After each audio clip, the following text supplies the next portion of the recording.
It's a picture-perfect afternoon at the Delaware Diamond, site of this year's CUSA Softball Championship. Day 3 begins with two teams looking to secure a spot in tomorrow's title game as top-seeded Jacksonville State battles third-seeded Liberty. Taking a look at our bracket, the equation is simple. Win and you're on to tomorrow's title tilt. Lose and you'll have to win later today to get there. And hi, everybody. I'm Matt Janis alongside Dorian Shaw. Dorian, this should be a good one. Liberty and Jacksonville State both have impressed this week. Definitely. Two teams with Conference USA Championship DNA showing up to play well when the pressure is on. Neither have allowed a run to this point. Let's take a look and see how they got there. Starting with Liberty, the story begins with Camden Anders. Camden Anders has tossed 12 scoreless innings, doing a great job of dominating in the circle. She looks like she's in full control, and as Coach Dot says, she's locked in right now. Savannah Jesse getting it done with the power as well. She has driven in 6 runs. Meanwhile, on the other side for Jacksonville State, the pitcher of the year, McKenna Moore. What a performance. McKenna Moore lived up to the billing yesterday in a great outing against the Delaware Blue Hens. Got the win, gave up no runs, so we'll see this tight pitching matchup again today. And the Gamecock offense aggressive on the base pass. That helped them as well en route to the 7-0 victory. Now they square off for a date in the championship game. It's Jacksonville State and Liberty. Starting lineups, first pitch when we return.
The governor of the state of Delaware, Matt Meyer, throwing out the ceremonial first pitch as we begin day 3 of the Conference USA Softball Championship.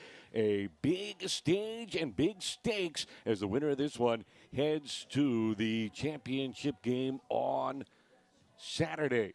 So Matt Meyer getting coached up. What can't McKenna Moore do in the circle for Jacksonville State? Taking a look at the starting lineups in this contest for the Flames. The offense, pretty impressive. Savannah Jesse has led the way, but it's a balanced group. Savannah Jesse has been the marquee player in the lineup so far for the tournament, but as you said, Liberty with a lot of contributions up and down the lineup. It's going to be a strong task for Jacksonville State's pitcher McKenna Moore today. And she was impressive yesterday for sure. McKenna Moore, the freshman, just continuing to prove why she belongs in this league, and the Rookie of the Year and the Pitcher of the Year. Went a full 7 against Delaware yesterday, scattered 6 strikeouts over 131 pitches, but she's ready to go again today. And we are set to go. Liberty against Jacksonville State. Winner heads to the championship game, and the first pitch, strike 1 to Ella Fox. That's a big part of McKenna Moore's MO, consistently in the zone and able to work ahead of batters.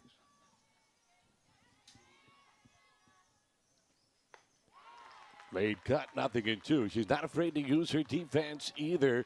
They were fantastic yesterday. They can cover ground across the board, especially up the middle in the infield.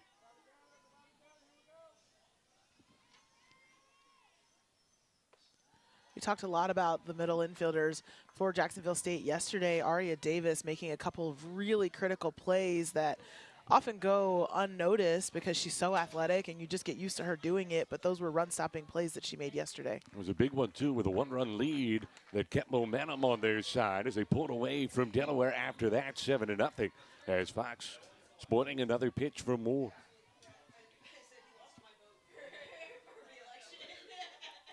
Two young players go toe-to-toe to start this one off. Moore, the true freshman, conference newcomer of the year, but also the pitcher of the year and well-deserved honors in both rights. The Missouri native goes off speed and misses upstairs. What makes McKenna Moore so tough to face is she just has quality pitches that she can throw to all quadrants, and she has an elite off speed. So when you get the hitters guessing, you're setting yourself up to have a successful day. In the air, shallow left field. Cushingberry can cover ground and gets there. Spun her wheels a little bit. Didn't matter. Got there with plenty of time to spare.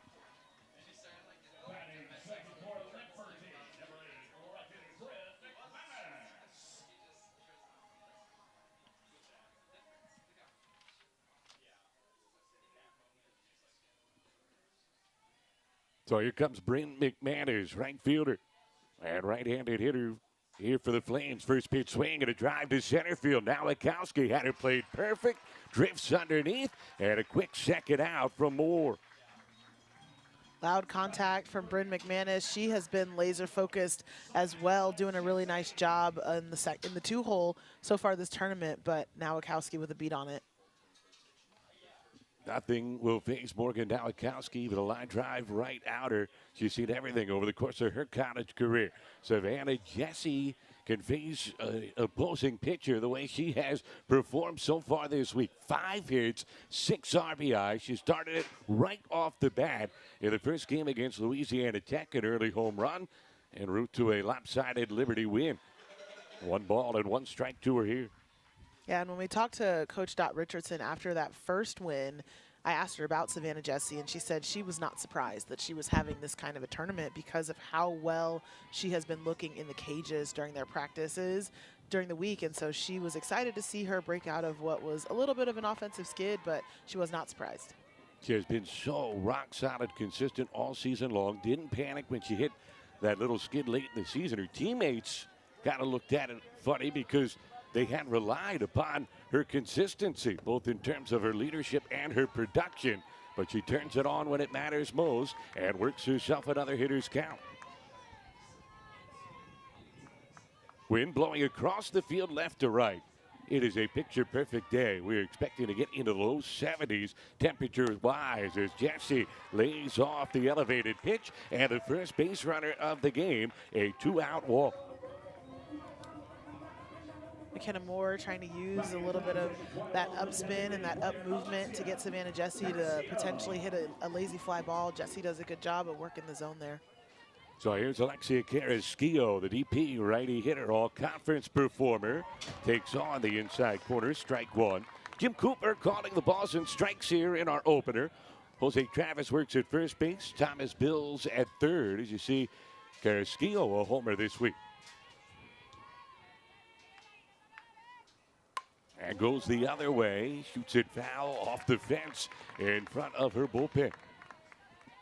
Just make sure she wakes up. Camden Anders, who's getting a couple late warm-up tosses in down that right field line. So Moore looking to work around the 2-out walk, jumping right back in front of Carrasquillo. And it's a ball and 2 strikes to the DP. A Liberty team that's back above 500 with their 2 wins to start this tournament, but a good league season, went 18-9, played a really tough non-conference slate. as that one fisted towards shallow left out for a base hit. A little jam job blooper, and stopping at second base, Jesse, back-to-back two-out base runners, and Liberty trying to get something going right away. This is going to be the key in this game, is just being able to string things together, facing two good pitchers, both sides, Camden Anders and McKenna Moore here. And so the offense that can string things together and build a little bit of confidence through the lineup is the one that's going to find early success. So the two big bats aboard. Here comes Macy Strickland. The redshirt freshman pops up the first pitch, drifting towards the dugout and out of play.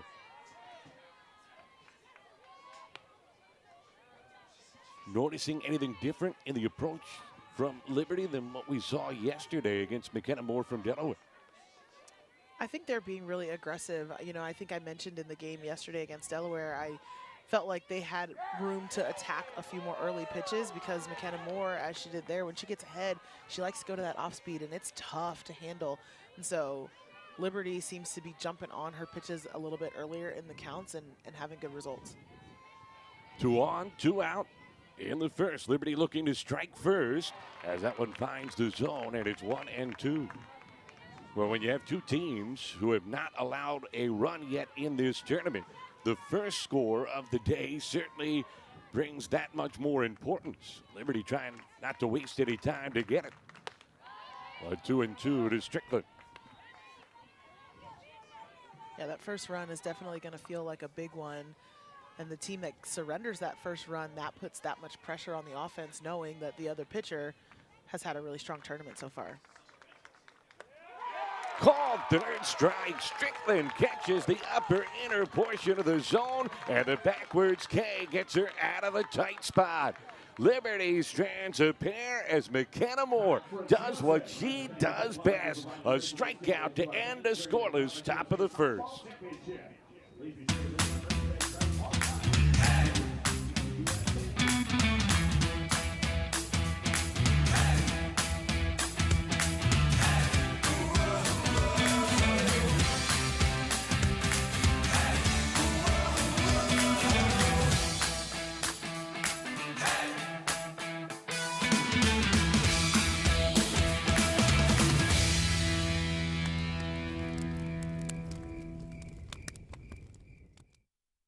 When it comes to the health of you and your family, you want to trust in having the best partner for your well-being.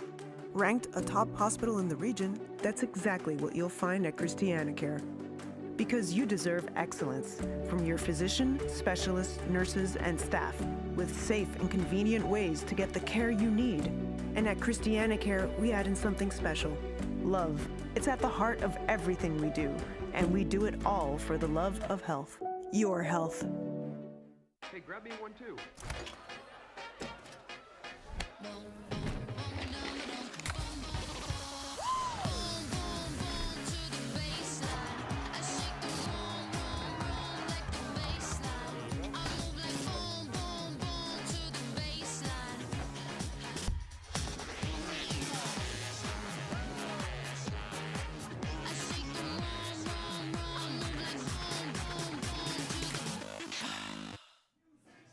Bottom half of the first inning, the fans have turned out for Liberty. Their offense threatened but could not score. Let's take a look at the starting lineup for Jacksonville State. Balance across the board, and they were potent yesterday, aggressive on the base pass.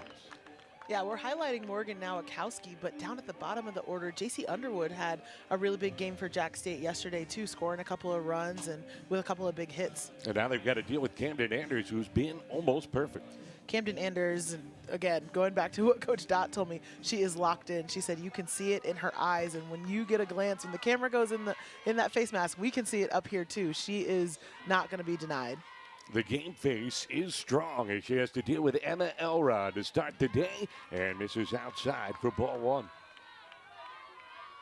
Anders has not allowed a run in each of her first two starts.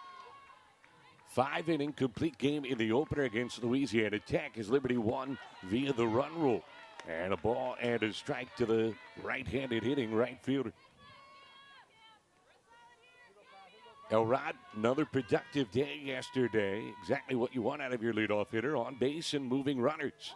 As she takes the off speed, it is behind 1-2. Anders is tough because of those two pitches right there. She can throw that curve to both sides of the plate, and then her off speed comes out of the same tunnel. So it's really deceptive. Tries for the corner, can't find it. As the defense behind Liberty. Dorr is the anchor in center field. Jesse, an excellent catcher, and they are strong at every position in the infield. 2-2 from Anders. Swing and a miss as she gets her to chase up the ladder, and Camden Anders picks up right where she left off.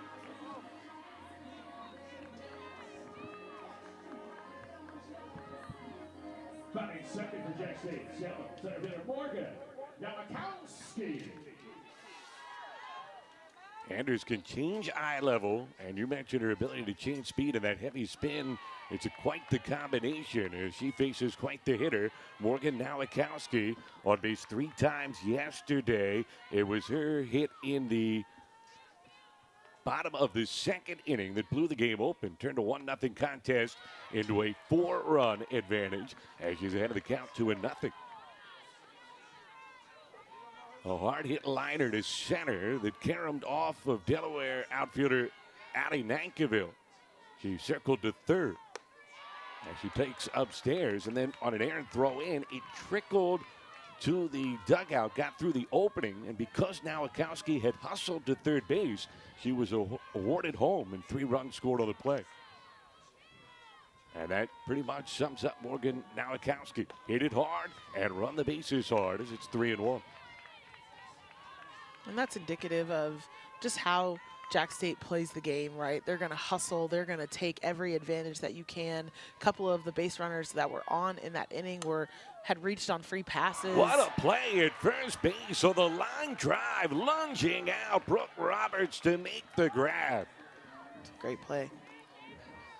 But they had reached on free passes, and they figured out a way to capitalize, and that's what they do and why they have created such a gap between themselves and other teams in this conference. The Web Gems have been plentiful this week. Roberts full extension for out number 2 as Amber Reed taking downstairs for ball 1.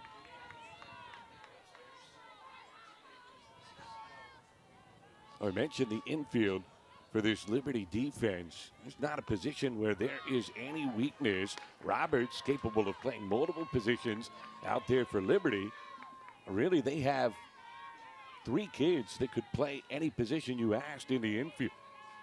They even have some infielders that have shifted to the outfield this year as the 1-1 comes in for his strike.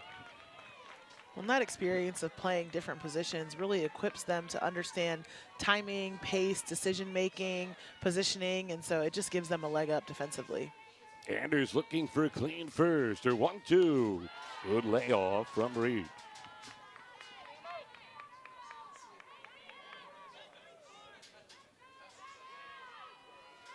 Anders gets a lot of chases. We certainly saw that in the opener against Louisiana Tech. She gets a jam job here on a hop glove to third by Strickland. Long throw and quite the stretch. Brooke Roberts putting on a show at first base in the first inning. The diving catch and then does the splits to get the third out and does a little dance with her teammates. Full extension for the 1-2-3 inning, and after 1, we're scoreless.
Good show from the Liberty defense in the first inning. I'm sitting next to an old first baseman. You can appreciate the play of Brooke Roberts. First base can be a little bit of an underrated position, but these kind of diving plays and stretches, extended stretches, they're so valuable to a defense when you're trying to get off the field and get back in the dugout. So Brooke Roberts doing a nice job. And especially with replay in effect, you can't cheat at all. You got to make sure you hold that bag with that stretch.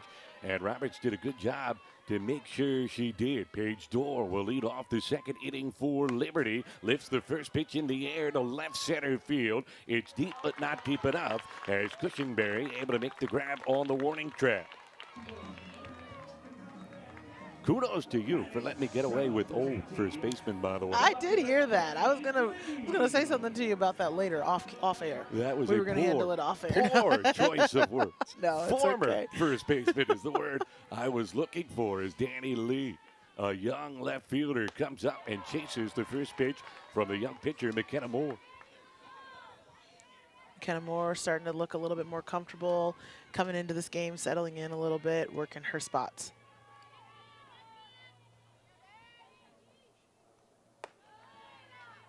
A ball and a strike. Really only one threat that she faced yesterday. Delaware loaded the bases against her in the fourth inning. She was able to work out of it. So the good news for the right-hander, it wasn't a lot of high-stress pitches that she had to throw, making her second start in as many days. And the arm looks stress-free here in the early going as it's 1-2 to lead.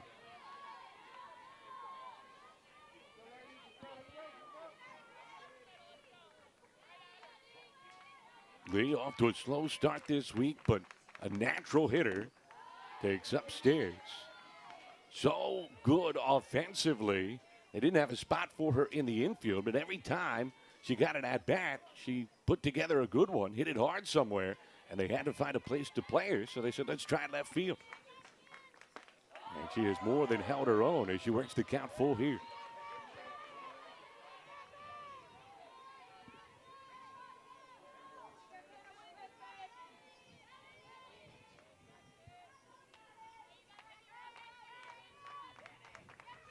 Off speed, popped up, shallow center field. Phillips backing up. Oh, can't get there. Looking into the teeth of the sun, was hoping for help. None came, and it's a bloop hit for Danny Lee.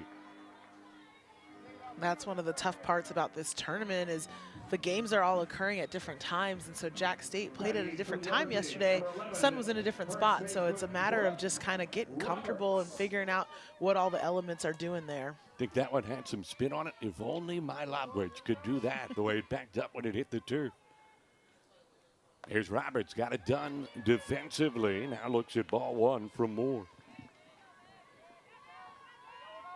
Roberts worked her way on the hard way in the opener against La Tech. Scored a run after she was hit by a pitch.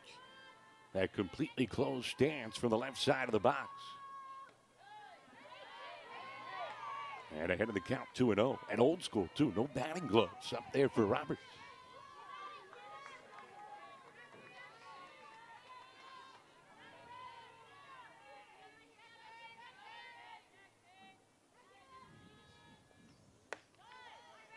Just a little bit high.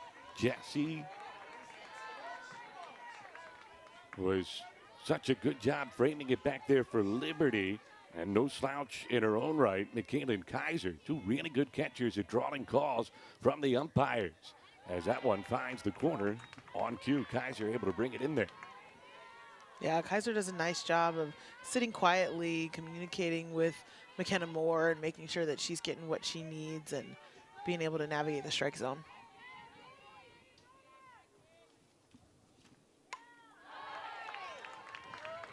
And staying alive, Roberts at 3-2. These teams very similar color schemes, so Liberty goes to the alternate jerseys in this contest, their third combination of the week. Meanwhile, Jacksonville State wears the grays as the home team. As she waits on it, lifts it to a tough spot down the line, and it drifts foul just out of the reach of the charging Elrod. It's a long run for all three of the defenders there. Second base was deep and shaded a little bit towards the middle. Elrod given a little bit of respect. playing slightly deep and shifted over off the line, so it just was very far out of reach. Another foul off the screen, and in and out of the hands of a Jacksonville State fan. They'll want to have that one back.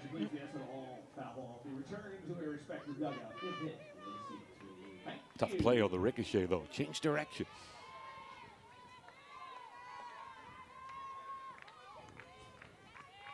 Eighth pitch of the at-bat coming to Roberts. And she lines it towards second. Caught by Phillips. Double play. And that's a way to get out of the inning. Both defenses showing out and showing up in the early going. High stakes, a spot of the championship game on the line. So the Web Gems making their presence scoreless after an inning and a half.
In a league full of great coaches, you'd be hard-pressed to find someone with better credentials than Don Richardson. Took her team to a super regional last year, back-to-back Conference USA champions, has won a league 5 times during her tenure at Liberty. But that's what she does. She wins as a player, as a coach, and as a person. As we go to the bottom of the second in a scoreless tie, and Kaylee Martin fouling off the first pitch for Jacksonville State.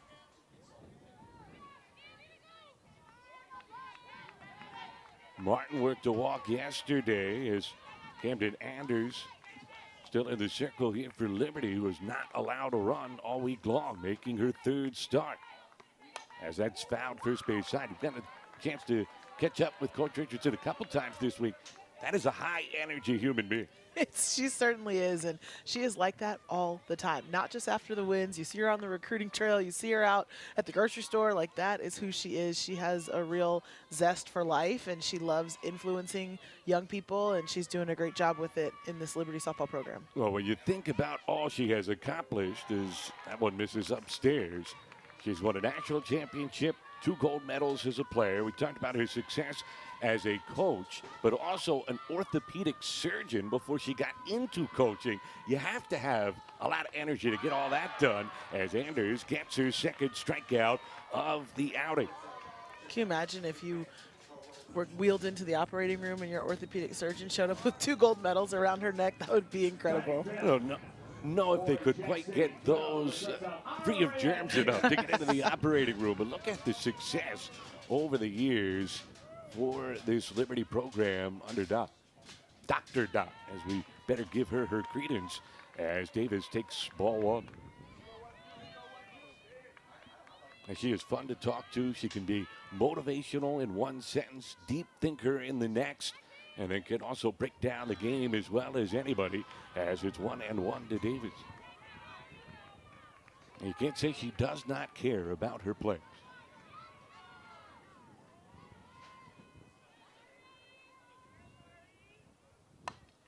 Davis lifts this a mile high into center. Look at the wind drift this to the left of Paige Dorr, who's able to battle through it and squeeze the leather for out number 2. That thing put a blinker on in the air halfway to center field. It sure did.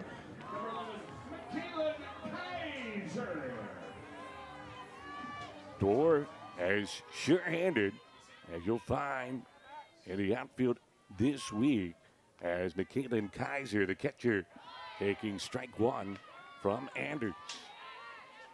Anders doing a good job of mixing in that off speed, keeping the Jack State hitters off balance. It's a little bit harder to get set into a pattern when she can disrupt your timing with that changeup. Nothing in 2 as she jumps ahead of another hitter, Kaiser, who doubled her home run total down the stretch.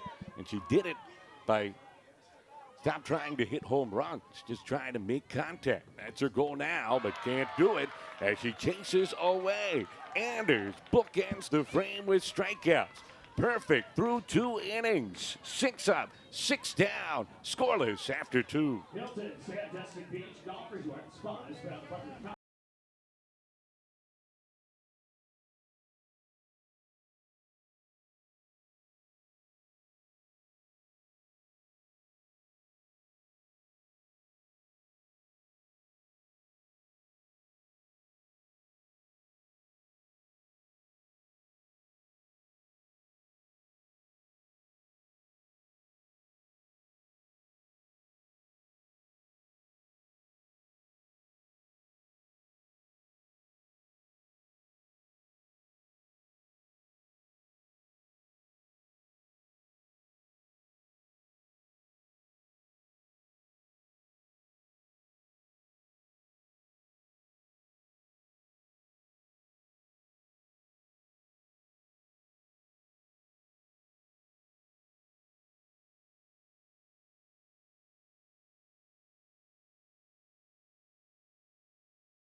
We go to the 3rd inning. You see the Jacksonville State coaching staff. In the background, that's Julie Bolin, head coach of the Gamecocks.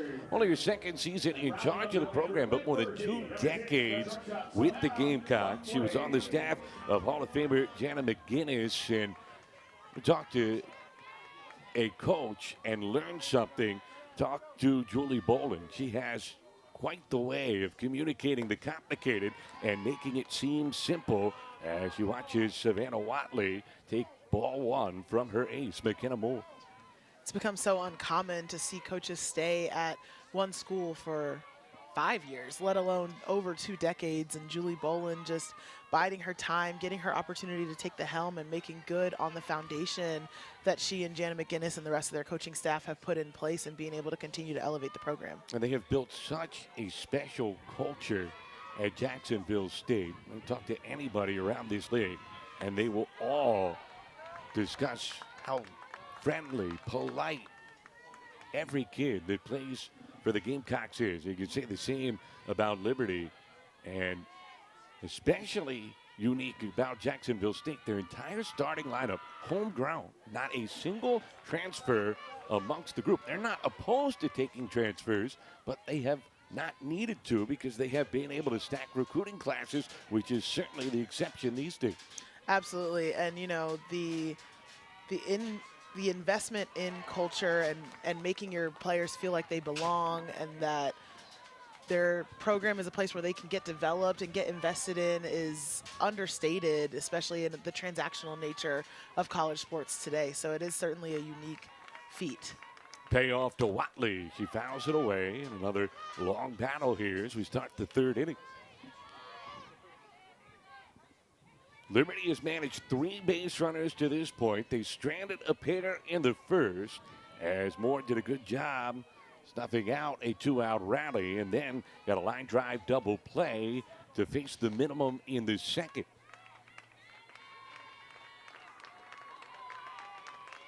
Goes off speed, a little bleeder. Good read by Davis, who makes the catch.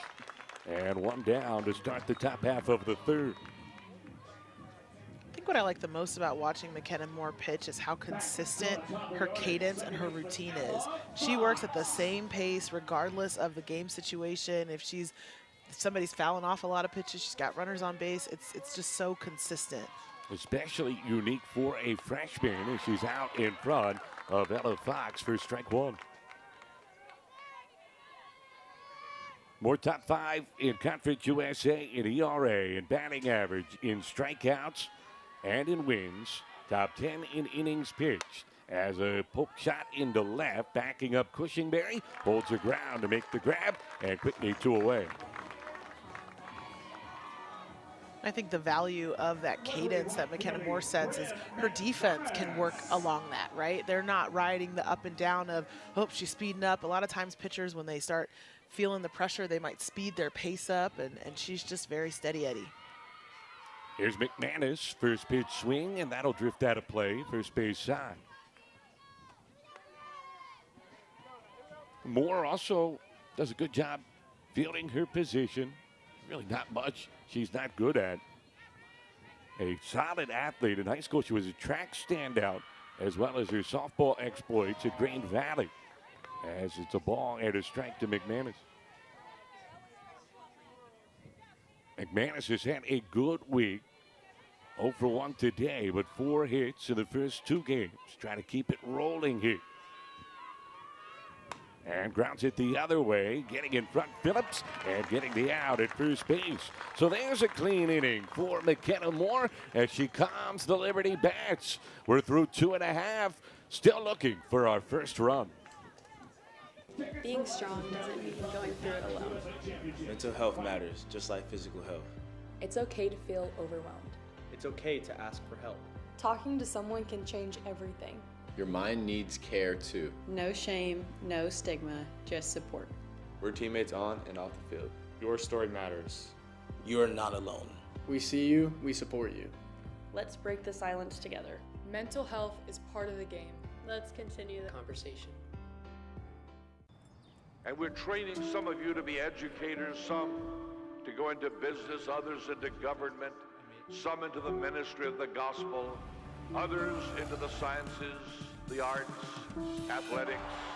We want that when you graduate from Liberty University, that you'll be ready to go on into your vocation for life, trained to be a champion for Christ.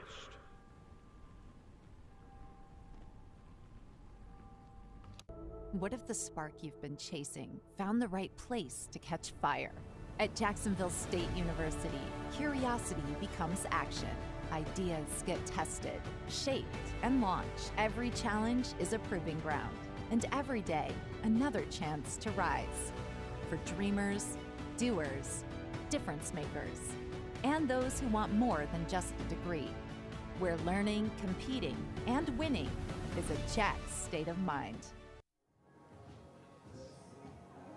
Bottom of the third inning in this one. Winner goes on to the championship game. The loser will have to play to reach the championship game. They will await the winner of our next contest. WKU getting ready for it the way almost every team in the field has all week long. A spirited game of hacky sack, although I didn't know you could use your hands. I was just going to say, I don't know what version this is with the hands, but they might have to teach us that. WKU will take on Louisiana Tech. Both won dramatic elimination games yesterday as Ashley Phillips takes high and tight to start the home half of the third inning for Jacksonville State. It was like half juggling, half hacky sack from the Hilltoppers. Phillips fouls it on. Jacksonville State trying to get going. They did hit a ball hard in the first inning, got robbed by Brooke Roberts, but so far Camden Anders has been perfect. 6 batters faced, 6 outs recorded, 3 via the K.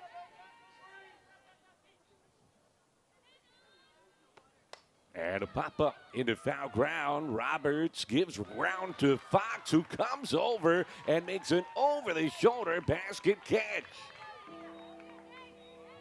Fox showing off that speed, using it on defense, same as she does on offense, getting all the way over into foul ground for that.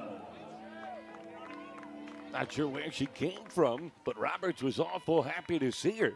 After she flashed the leather in the first inning, it's a little help from her friend as Underwood takes low and away. Ball one to the third baseman.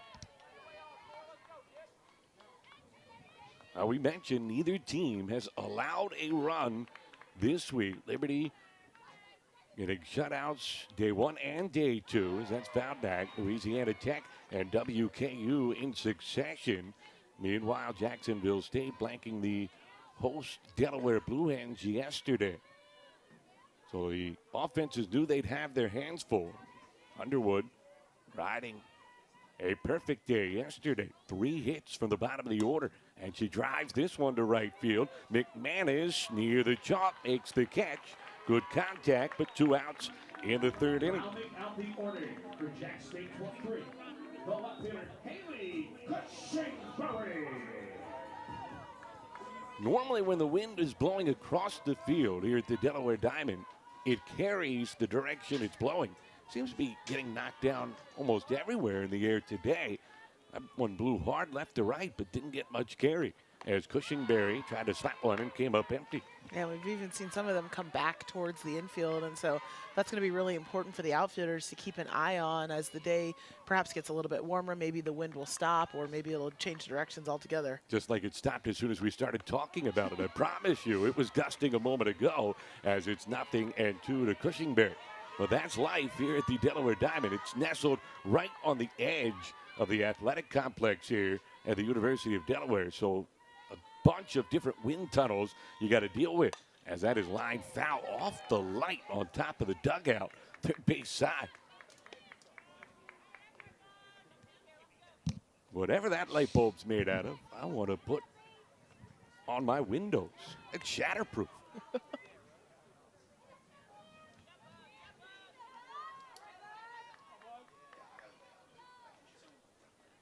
Anders looking for another clean inning has lived in front of batters. Her 0-2. Foul tip. Good job to stay alive from Cushing-Berry. Nice cut from Cushing-Berry. And hitters, you know, they take confidence from those foul balls that go straight back like that, knowing it's just a mere matter of centimeters between that and squaring it up. Anders tried to get her to chase up the ladder, maybe not quite as high as she was hoping for on that 0-2. And goes a little higher that time, but Cushing-Berry won't bite. It's like she heard you.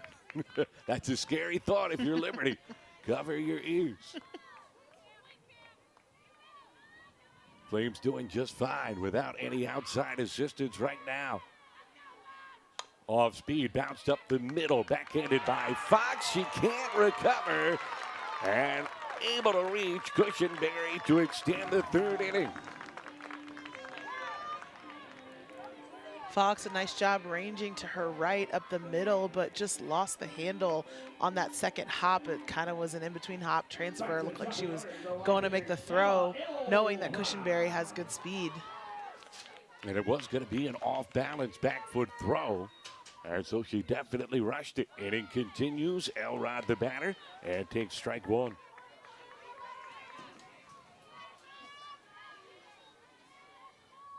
Georgia native struck out her first time up. Jesse thought about a snap throw to first. Anders has done a good job handling adversity in this tournament. She hasn't faced a great deal of it. We talked about how sometimes she wears her emotions on her sleeve with her facial expressions, but it doesn't seem to impact her performance in terms of mechanics.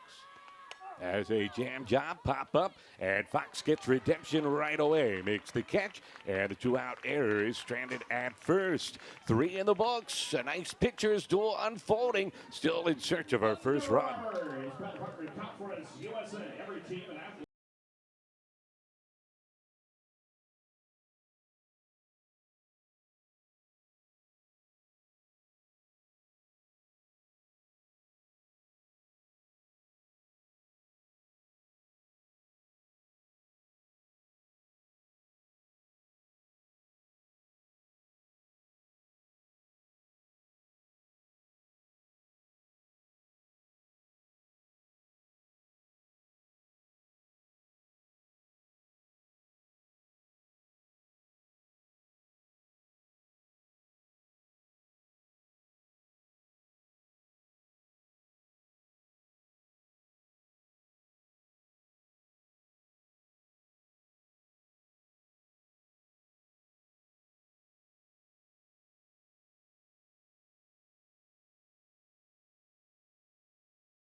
fourth inning. Pitchers duel. Winner this one goes on to the championship game on Saturday. This is a familiar matchup on this stage. Last year, these two teams squared off not once but twice.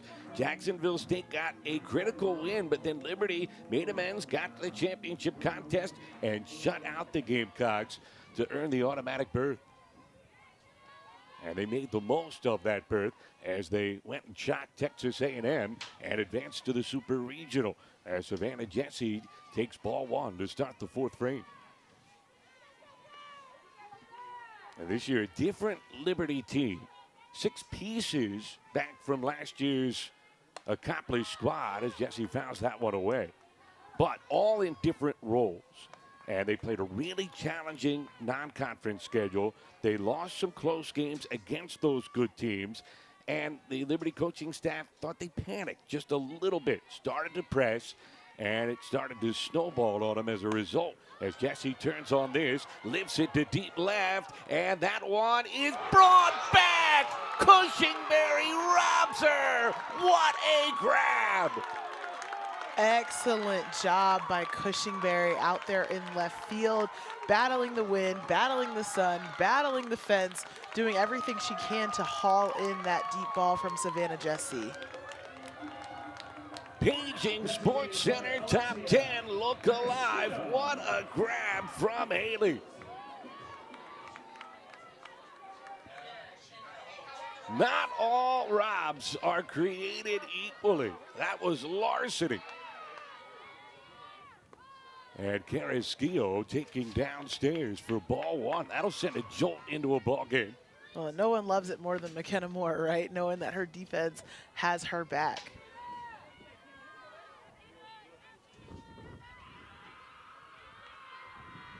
So the sophomore out of Baton Rouge coming through big. And now 2 balls and no strikes to Carrasquillo. I see Moore still looking out at her outfielder in appreciation.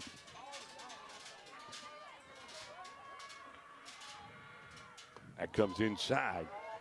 But after Liberty got off to their slow start, coaching staff kind of tried to turn the focus away from worrying about what they were and shifting it more towards what they could become. And as they got to Conference USA play, they really started to gel. And that one found back. And they found a rhythm until the final weekend of the regular season. And on senior week, they were swept by Louisiana Tech. And Liberty coaches acknowledged that was pretty jarring. He wondered where they were, but have looked pretty good here this weekend. 2 wins and almost a lead, if not for an incredible catch by Cushingberry. But a 1-out base runner as Carrasquillo draws the free pass.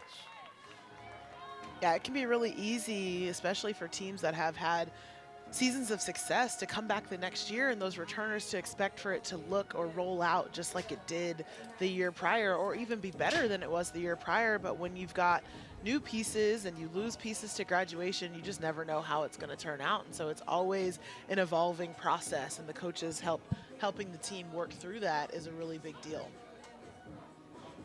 So Moore looking to regroup here. The entire infield joins her. Looks like we'll get a runner for Liberty. But after the robbed home run, she issues the 5-pitch free pass, her second of the game.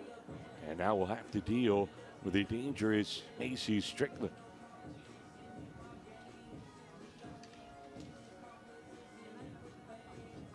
Fans running at first base for Liberty. Number 14, Aubrey Norris. Aubrey Norris will run here for the Flames. The batter for the Lady Flames, number 4. Third baseman. Coach Richardson wasting no time, putting some speed on the bases. She knows how critical that first run is going to be, and so she's going to try and use her wheels here early. Square to bunt, and that one is foul off the foot of catcher McKaylin Kaiser. That caught her in a bad spot. Those pads go all the way down to the foot, but they don't offer full protection. You got to give some mobility to the catchers, and that doesn't look like it felt too good. No, it's the very tip of those toes are left exposed, and sometimes those foul balls just catch right where there's no hard padding.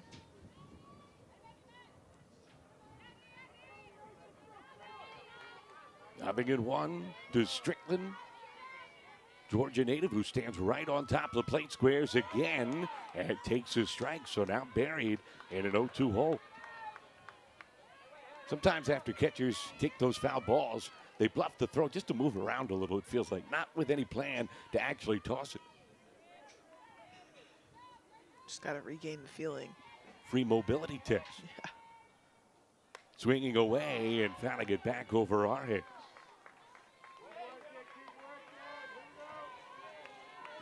So a jarring start to the inning. Haley Cushingberry taking away a home run in left field.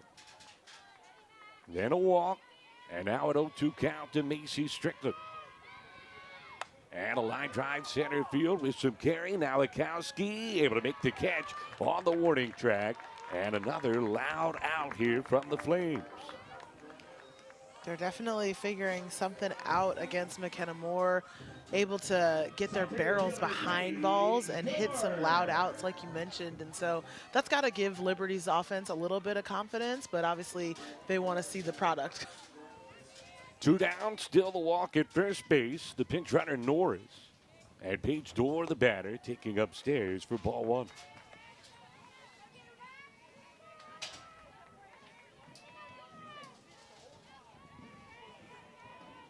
Dorr, the Oregon native, transfer from Oregon State, one of 2 Beavers who played deep into the postseason on this Liberty roster, as it's 1-1 to Dorr.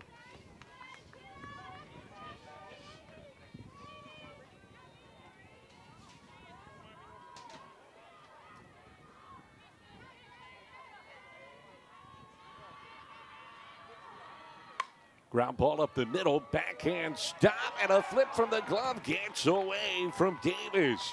Phillips was battling there. It was a hybrid dive and stumble and could not quite get the out. It'll be an infield single for Paige Dorr. A lot of athleticism on this play by Phillips to try and flip it over to Davis, but not enough distance for her to track the toss, and they just kind of lost the handle there at second base. Sharply hit, plus some ground to cover.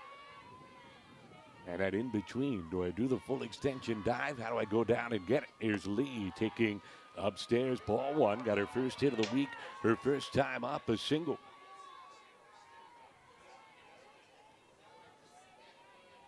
Kansas native, who the coaching staff calls a natural hitter. Some people have the ability, she does. Has that one in for a strike.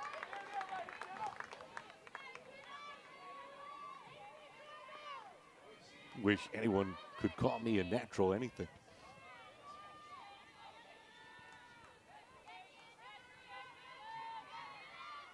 Turns on it, hits in the air to left.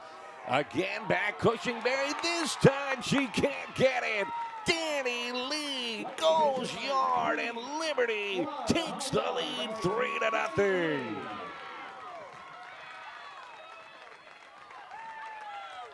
It's got to feel really good for Liberty to cross the plate first in this game. They were knocking at the door, the home run robbery, the deep fly ball to center, and then Danny Lee finally able to cash in and get 3 runs on 1 swing. That's a huge momentum shift in this game. It's the depth of this Flame lineup. The offense potent up and down the order. There are no breaks, and McKenna Moore running into that second time through it.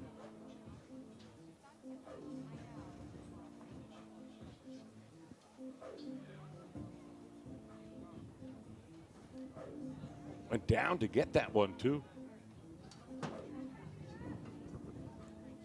Yeah, Danny Lee, plenty of strength, plenty of distance on that ball. Good timing, got her barrel out in front of something that was a little bit down and in. McKenna Moore had been attacking some of those hitters down and in there, and so she looked like she was just anticipating and did a good job getting on time.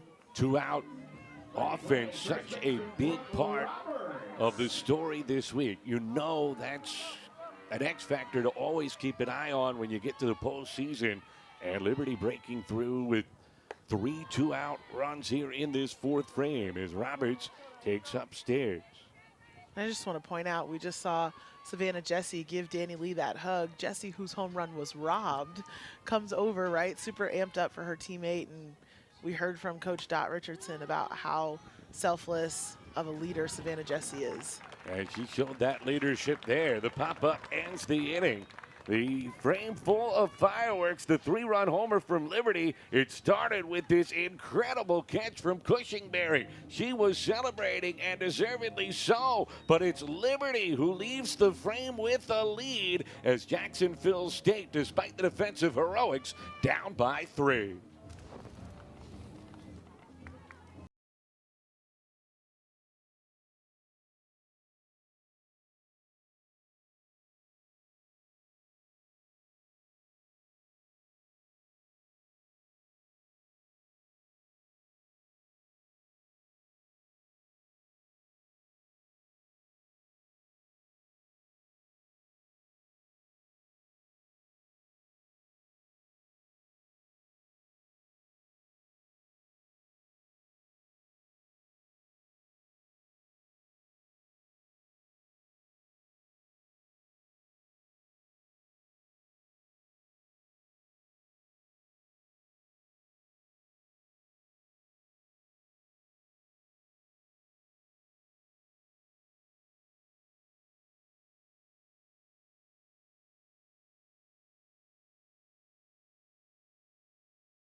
Regular season champion Jacksonville State Gamecocks have some rallying to do. They trail 3-0 as we go to the bottom half of the fourth inning. The 3 runs coming against them in the top half of the frame. That goes against the norm this year. The fourth inning has been very kind to Jacksonville State. Plus 31 entering the day in CUSA play. And then the 3 runs here in this frame. They scored 2 in the fourth yesterday against Delaware, but giving up a 3 spot in the top half as turnabout becomes fair play for Liberty. Morgan Nowakowski, who was involved in that fourth inning rally yesterday, takes upstairs, and it's 1-1. Well, the fourth inning is such a pivotal point in the game. Everybody's going through typically their second time through the order. You're getting your second look at the pitcher, and so hitters are getting a little bit more comfortable. Pitchers are having to make some adjustments, and we'll see what Jack State can do here in this fourth inning today. The Gamecocks allowing their first runs of the week. Nowakowski in 2 yesterday, scored a run. And leads off the changeup that finds the upper portion of the zone, 2-2. 4-year starter. Has been amongst the nation's leaders in doubles all year. Also amongst the league leaders in runs, hits, and ABs. As she pops this one, foul, third base side, and able to fight through the wind and get out of play.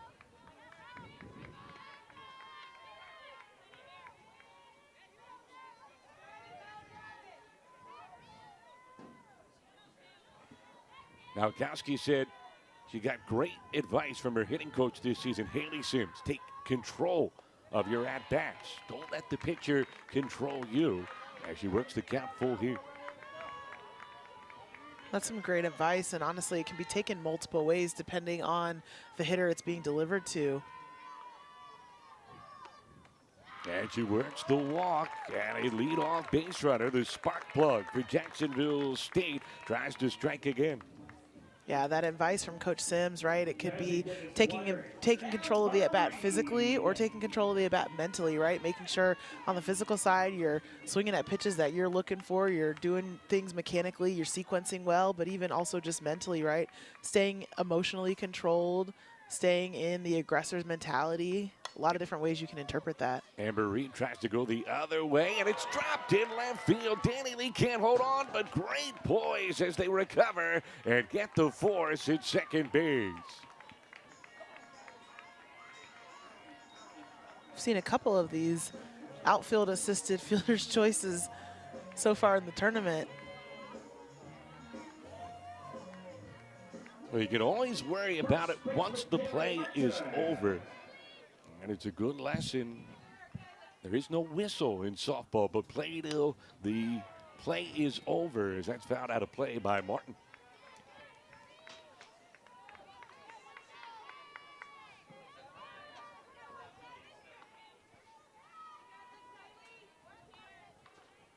Martin, a strikeout victim her first time. 3 Ks so far for Anders. Goes off speed and again catches the edge of the zone. Really placing that changeup well in this 4th inning. Yeah, it's a little bit elevated, but it's on the edges. So it makes it look tempting, but it's not down the middle. Oh, that comes up and in. And did that catch her in the face? She is wearing a mask, so hopefully that brought the blow as she will take her base. But that's always scary.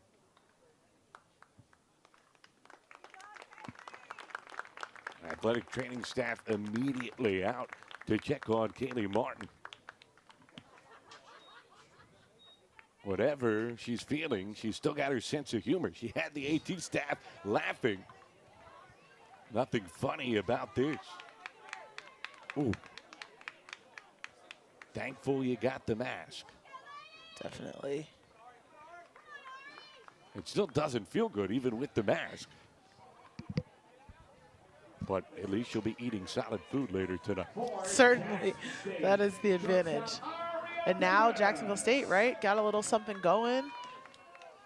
This might be the momentum that they needed to get back in this thing offensively. And now Liberty wants to chat about it as the tying run will come to the plate in the person of Aria Davis. As we said, Anders has not had to deal with a ton of adversity. When she has, though, she's been able to look unfazed. And you see not a lot of emotion shown right here.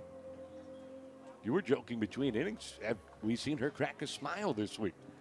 Yeah, I'm not sure that we have, and that speaks to how laser focused she is, right? And she's working, she's on a business trip right now. And, you know, I love that level of competitive fire in her that we're seeing. And a couple pitches got away from her, you know, in this inning so far, but we'll see how she's able to bounce back and see if she can keep Jacksonville State from cracking through.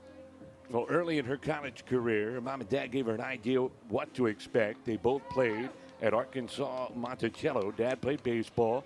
Mom played basketball. Her brother also plays football at Duke, so a super athletic family and a super talented kid. Was top 80 recruit in the country coming out of Lowndes High School.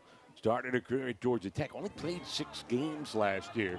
And we talked about the tough non-conference schedule that Liberty faced. And as the staff ace, Anders was really thrown to the wolves, and the coaching staff really proud of the way she battled through that and has come out the other side, and it's made her a better pitcher as we reach the postseason.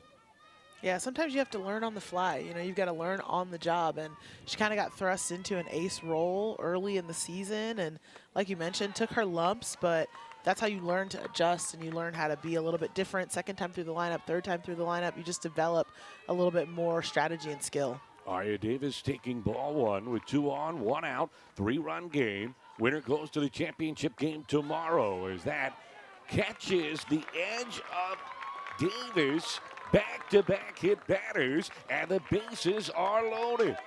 Anders can't believe it. Palms up, didn't think it got her. But there was no hesitation whatsoever from Jim Cooper.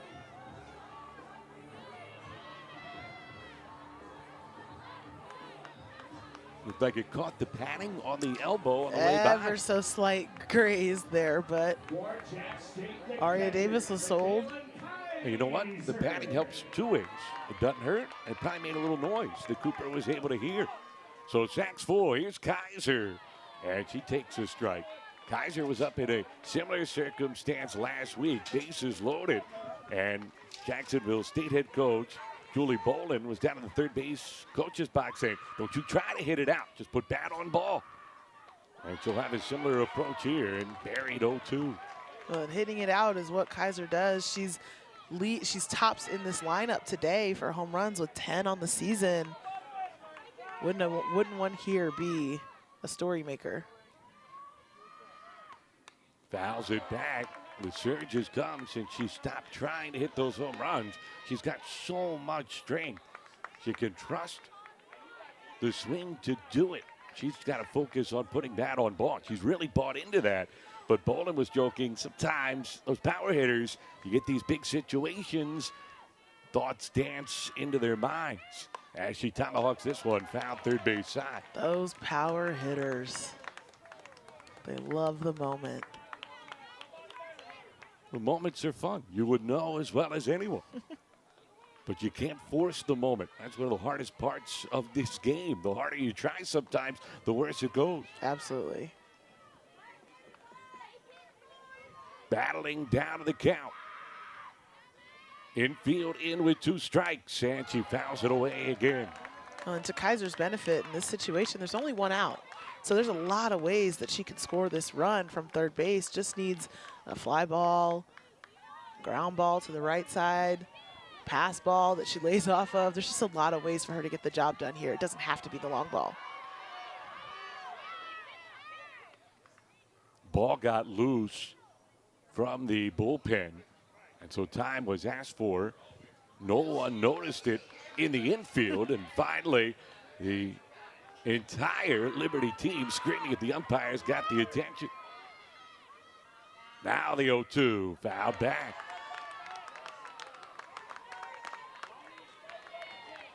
Kaiser doing a good job battling here, down 0-2, but working some extra pitches from Anders. Anders pitching her 3rd game in a 3-day stretch.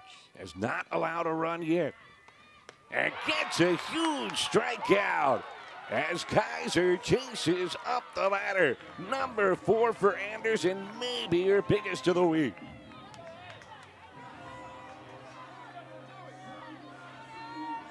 Second baseman Ashley Phillips. Still needs 1 more out, but a much easier path out of trouble. Here's Phillips, who popped up her first time and takes right down Broadway for strike 1.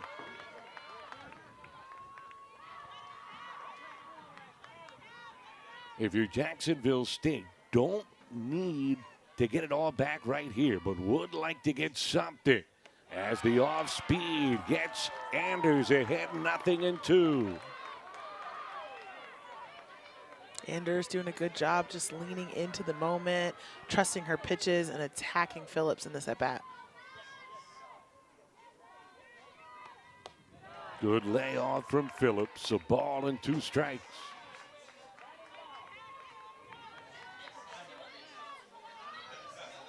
Big hit has been oh so important this week. They've been tough to come by. Pitching has ruled the CUSA softball championship. And it's 2-2 to Phillips. Liberty got one in the top half of this inning. A 3-run homer from freshman Danny Lee. Jacksonville State looking for the immediate response.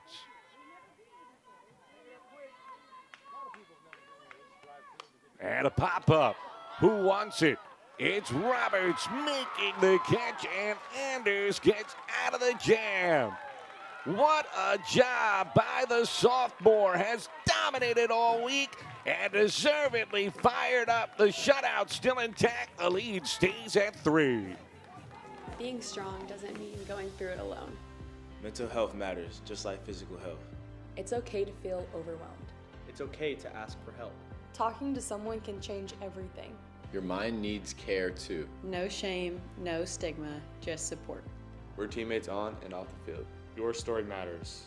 You are not alone. We see you, we support you. Let's break the silence together. Mental health is part of the game. Let's continue the conversation. And we're training some of you to be educators, some to go into business, others into government, some into the ministry of the gospel, others into the sciences, the arts, athletics, We want that when you graduate from Liberty University, that you'll be ready to go on into your vocation for life, trained to be a champion for Christ.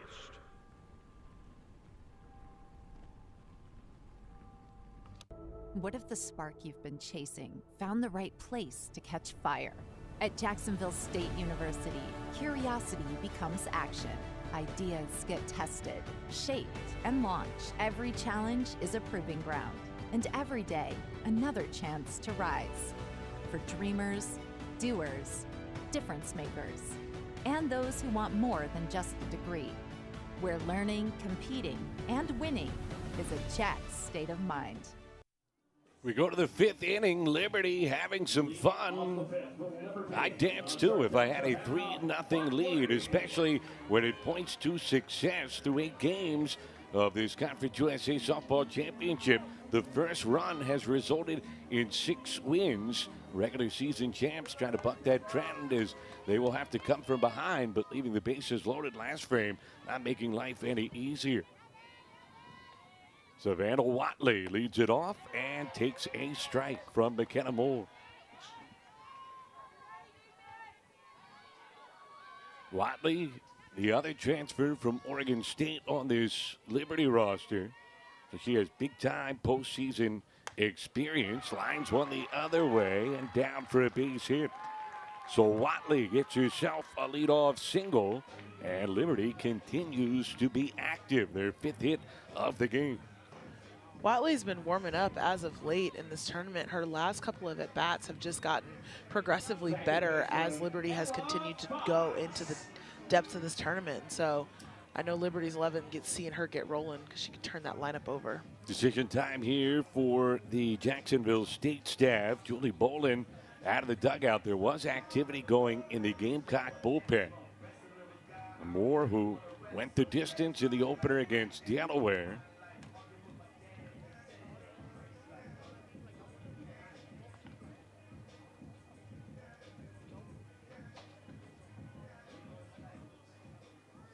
And the question is, will they make the change here or let Moore try to pitch through it? Looks like they're going to leave Moore out there. Oh, nope, now they do make the wave to the bullpen. So a pitching change here at the Delaware Diamond. It comes in the top half of the 5th inning after a leadoff single for Savannah Watley. A 3-0 Liberty lead. Flames looking to add to it when we return.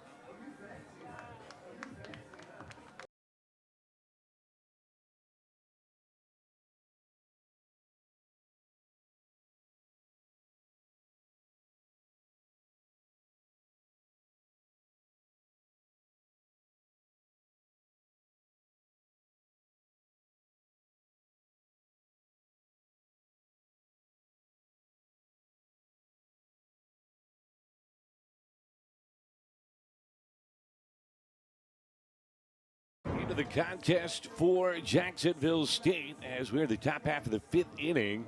Jalea Moore comes on, the Sharpsburg, Georgia native, with her team trailing by 3. And important, she keeps the deficit right there for the Gamecocks. Yeah, this is going to be a big spot for Holmes to rely on her experience. She's a senior on this roster, has been in this program and has been in these big games, particularly against Liberty last year, as we mentioned. And so she's going to look to kind of shut down the offense and get her team back off the field and into the dugout so they can try and come back offensively. 4th-year member of the rotation, normally the secondary starter for this Gamecock team, but has pitched in relief this season. Remarkably consistent over the course of her career. All 4 of her seasons have come with less than a 1-run variance in ERA. Buck down from Ella Fox. It's a good one as the sacrifice moves Watley into scoring position. And right away, Holmes has to deal with some trouble. As you see the numbers from McKenna Moore, just the one tough inning. She got help from her defense to rob 1 home run, but the second proved costly, the 3-run shot off the bat of Danny Lee. Bryn McManus taking high and outside to start her at-bat with a chance to add to this cushion. McManus 0 for 2. and hits this one high and deep to left field, and you can't forget about that.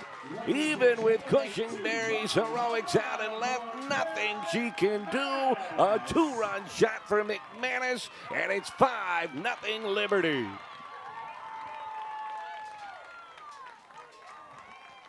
McManus getting in on the long ball action.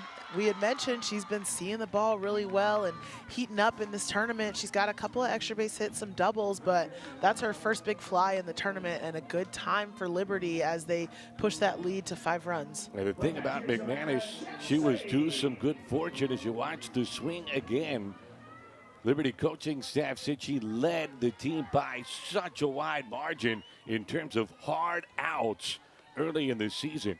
She had a case of the Adams, as in Adam balls, as Savannah Jesse takes ball 1. Jesse almost hit the first homer of the game for Liberty, but Cushingberry robbed her in left. 2 have come since, both to left field, and the lead has grown to 5 for the Flames.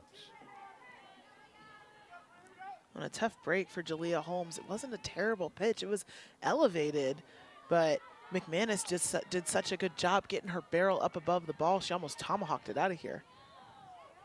Now 3 balls and no strikes to Jesse, who worked to walk her first time. She has been incredibly locked in this week. And another free pass.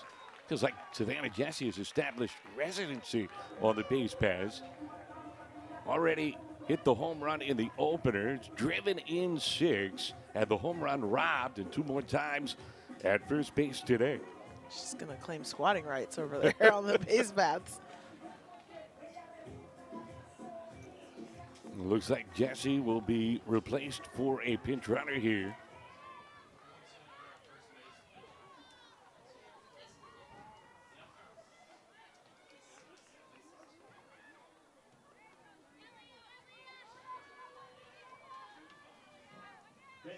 Felicity Fonseca. Thanks to Jim Cooper, by the way, the number is really small on the front of those Liberty jerseys. He's doing us a solid, making sure we know who's in the game. The designated player, Alexia Carrasquillo. Carrasquillo, the batter. And that bounces up there. Good block from Jesse, but immediate advances. I beg your pardon, Kaiser keeping that one in front. But after Jesse worked the walk, Fonseca taking her spot on the base paths, moves into scoring position.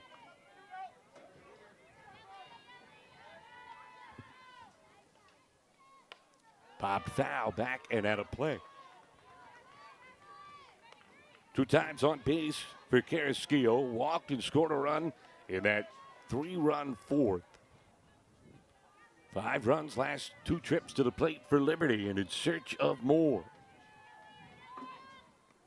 And again, it gets away from Kaiser, as instead of hopping up, it kind of scooted through the legs of the Jacksonville stink catcher, and all the way to third base goes Fonseca.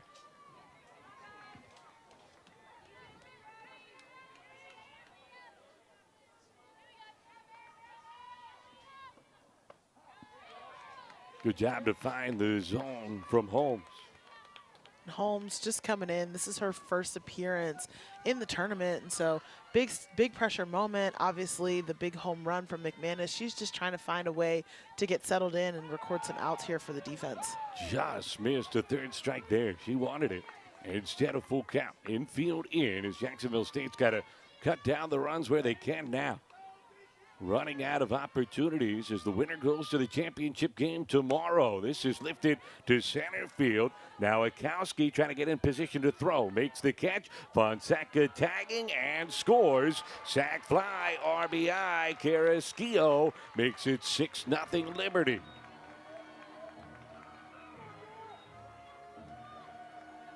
Third baseman Macy Strickland.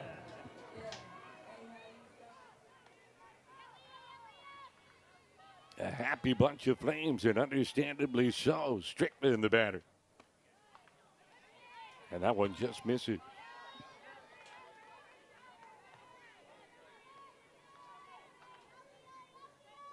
Well, the cooler temperatures earlier in the week made the Delaware Diamond play a little more pitcher friendly. ball jumping a bit more today, and the Liberty offense certainly helping that with their power, as they have hit it hard pretty much from the jump. Put 2 on in the first inning. As that one hit deep in the hole, it's short. Davis gets the out and ends the frame. But the big contact has come late, back-to-back crooked numbers. The long ball, a big part of the story. Bryn McManus getting in on the fun. Cushingberry unable to bring this one back, and Liberty's got a 6-run lead.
Liberty in control as we go to the bottom half of the 5th inning.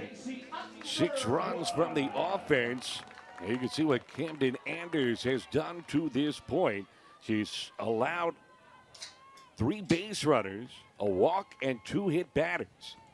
And faces J.C. Underwood, who hits it foul third base side. Did allow a runner to reach on an error in the 3rd inning as well. So 4, I beg your pardon, but point remains. She has been in control. Got out of her one tight spot. A bases loaded, 1-out jam last inning. And has gotten plenty of support from her mates at the plate. Underwood flied out to right her first time.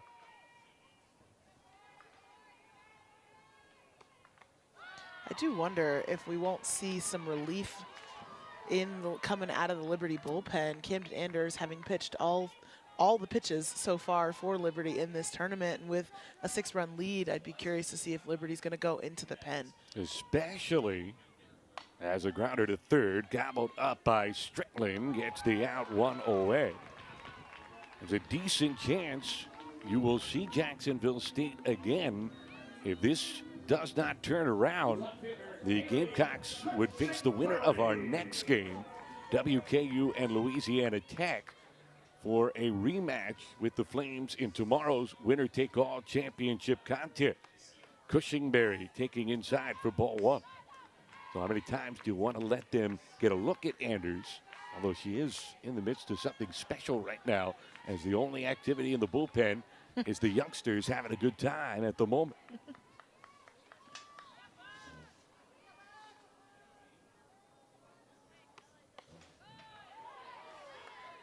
Even her misses are by a 1/4 inch right now. It just feels like she is putting it almost exactly where she wants it.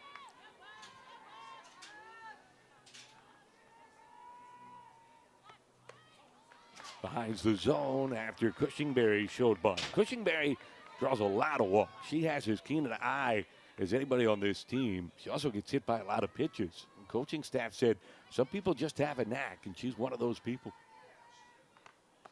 Big cut, comes up empty.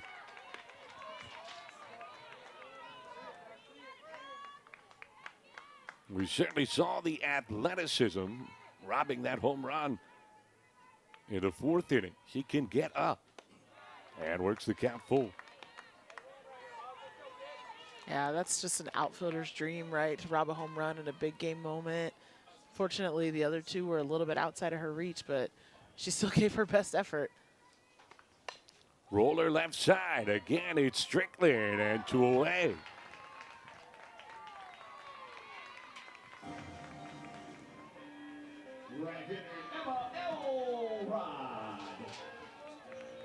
We haven't talked about the Liberty defense in a little bit, but doing a great job in the infield, controlling the ground balls here today. Even the defensive miscue was not an easy play at second base from Ella Fox as Elrod takes strike one. Feel like a broken record. How many times have we said that today from Camden Anders ahead in the count? She has lived in front and goes off speed and just sets up all those other pitches. Yeah, and this is one of those tough transition strategy moments for the offense because you're getting late in the game. You want to try and extend the at-bats as much as you can, see as many pitches so you can make good choices, but with Anders pounding the zone, makes it a little bit more difficult. Pop up a mile high, the wind blowing as hard as it has all day and able to battle through it to make the catch, Watley, and that ends the inning. A 1-2-3 frame turned in from the Flames. Camden Anders is cruising, and Liberty leads by 6.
Top of the 6th inning, Jacksonville State still in search of its first run and hit of the day, trailing 6-0. It was an action-packed day yesterday in this Conference USA Softball Championship. The Gamecocks and Flames were able to make quick work of their early games to get to this stage today. Meanwhile, in a pair of elimination games, thrillers, we went 11 innings as La Tech outlasting New Mexico State, and then WKU walking off on an infield single at the end from Morgan Sharp as they beat Delaware 4-3. Those night games were so even and emotional. They were back and forth games, big pitches, big moments offensively, 2 really fun games to watch. Paige Dorr behind in the count against Jalea Holmes. No balls and 2 strikes, as it'll be Dorr, Lee, and Roberts.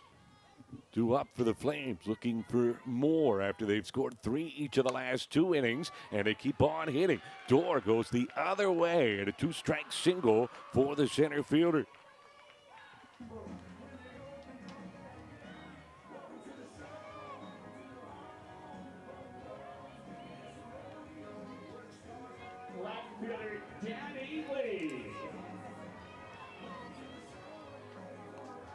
Excellent piece of 0-2 hitting there for Dorr, going with the pitch and just depositing it out in front of Cushingberry is now Danny Lee, who had a big blast in that 4th inning, the 2-out, 3-run homer. What a moment for the rookie.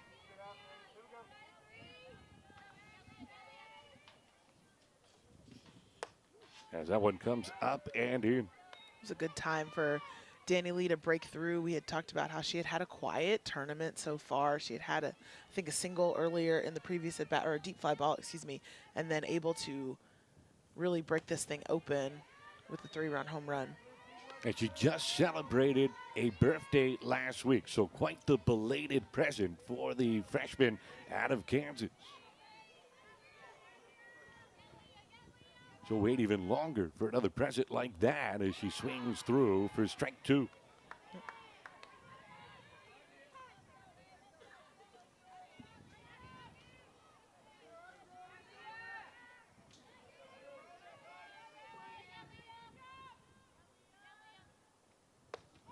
A swing and a miss, so good job by Holmes to come back and get the strikeout, her first, and a first out in this top half of the 6th inning. Big out from Holmes. Did a nice job expanding the plate and getting Danny Lee to go fishing a little bit off the plate outside there. Looks like we're going to get a pinch hitter for Liberty. Savannah Nash will come on to hit in place of Brooke Roberts. Ladies and gentlemen, your attention, please. Pitch hitting for number 11, Brooke Roberts. So Nash, Number 12, Savannah transfer out of St. Francis. Different role for her this season. She was the Northeast Conference Player of the Year. She was also the NEC Tournament MVP last year as she helped her squad reach the NCAAs. Obviously, this season didn't play out exactly how she had liked, but the coaching staff really proud of the way that she has stayed locked in, ready when called upon. And want to get her in that bat in case you need her here, potentially tomorrow if they can hold on and reach the championship game.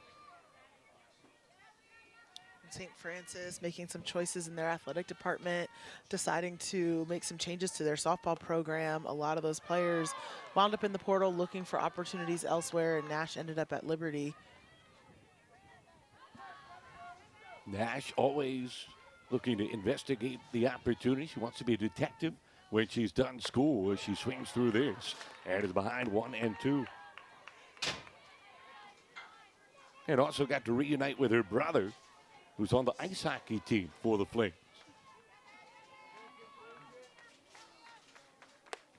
2 balls and 2 strikes to Nash. Certainly has to make it easier for parents and family to make a trip to one location instead of going north and south.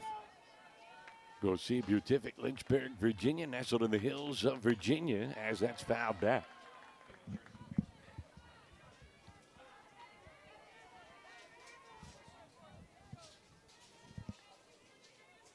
The Lynchburg campus, every time you go down to Liberty, it seems like it gets a little bit bigger, takes up more of the town. It is as beautiful as you'll find as a roller hit sharply at Phillips. Goes to second for 1, on to first late. No double play. Good hustle from Nash.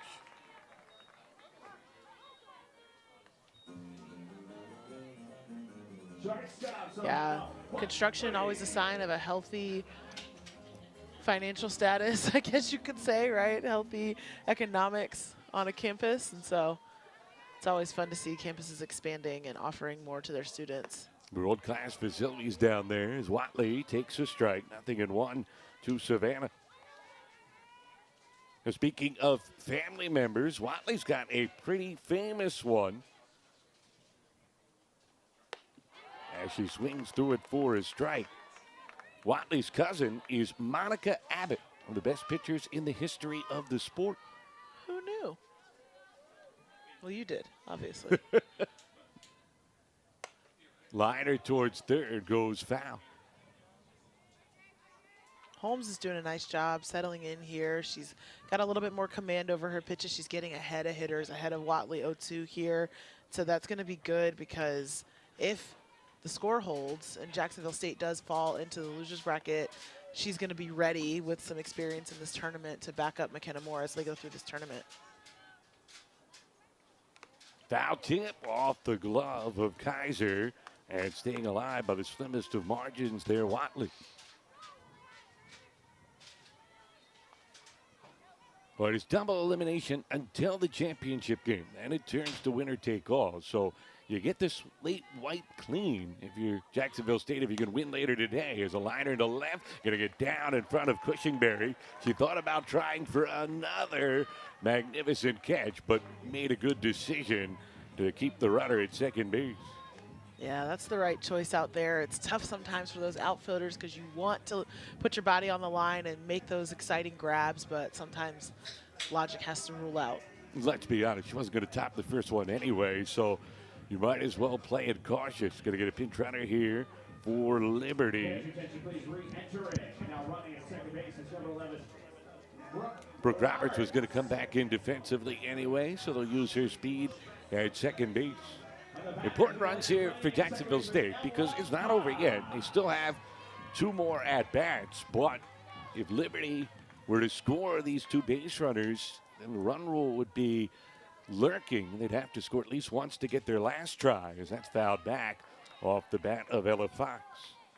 Well, and this out right here for Jalea Holmes is a big one because home run hitter Bryn McManus stands on deck. McManus crushed it her last time up. Fox laid down a successful sacrifice bunt right before it, swinging away here and clubbing it to left where Cushionberry makes another grab, and the inning comes to a close. So nice job by Holmes, strands a pair, but Liberty has looked good all day. They take a 6-run lead into the bottom of the 6th inning.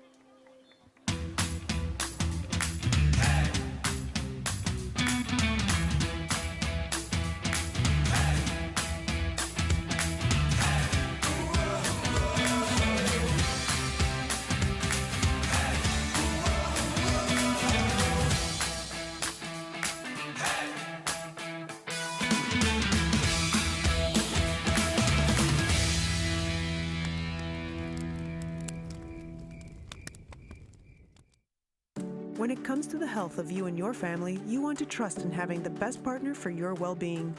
Ranked a top hospital in the region, that's exactly what you'll find at ChristianaCare. Because you deserve excellence from your physician, specialists, nurses, and staff, with safe and convenient ways to get the care you need. And at ChristianaCare, we add in something special: love. It's at the heart of everything we do, and we do it all for the love of health. Your health. Hey, grab me one too.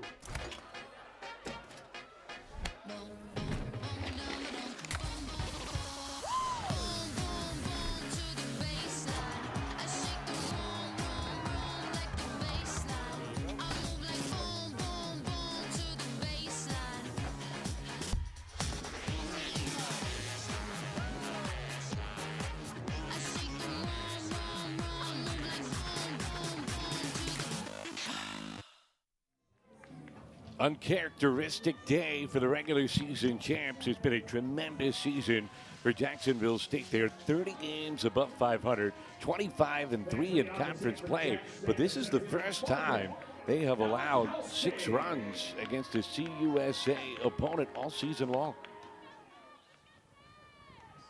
Timing not ideal, but silver lining, it's better in this one than in an elimination game, either later today or tomorrow, as Morgan Nowakowski leads off the frame and takes outside for ball 1.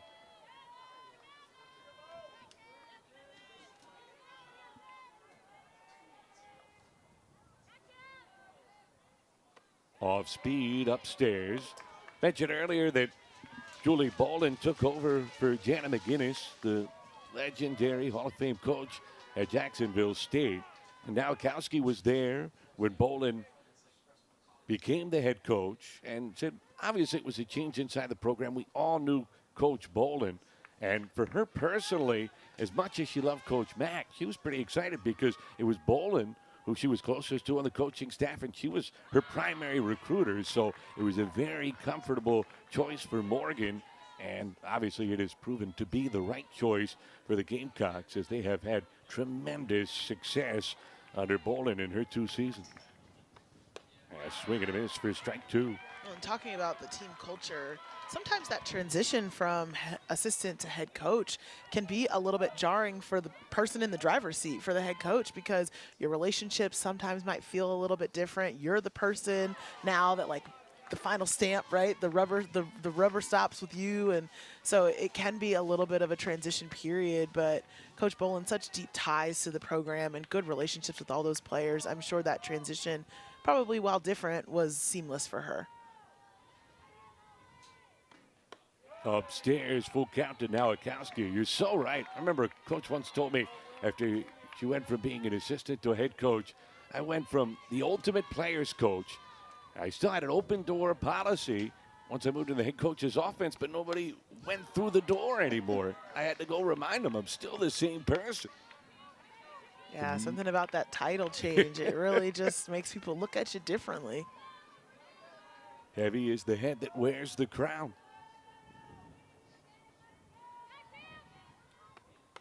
And a free count. Nowakowski always battling, works her second walk of the game, and leadoff base runner here for Jacksonville State. And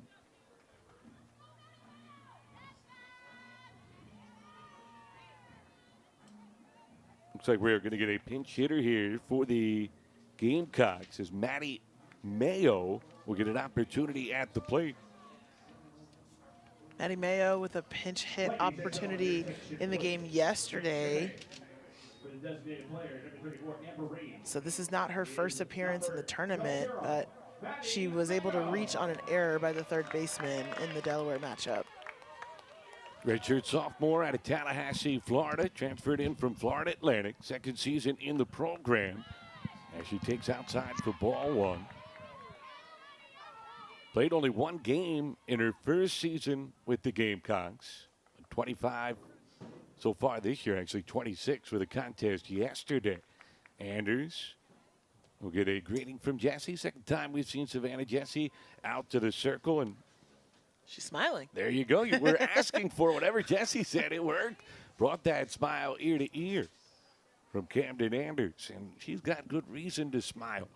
He has been in control from the start in this one. Has worked around a little bit of wildness. 2 walks and 2 hit batters in the game. And a swing and a miss. 5 base runners total. The other came via an error.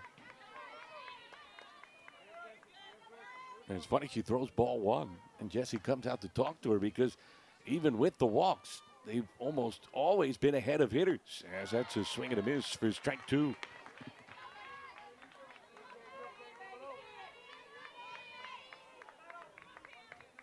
Jessie might have a future as a stand-up comedian and psychologist.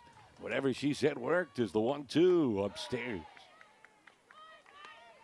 A nurturing leader. That was the words used by the Liberty coaching staff to describe Jessie. Cares about her teammates deeply.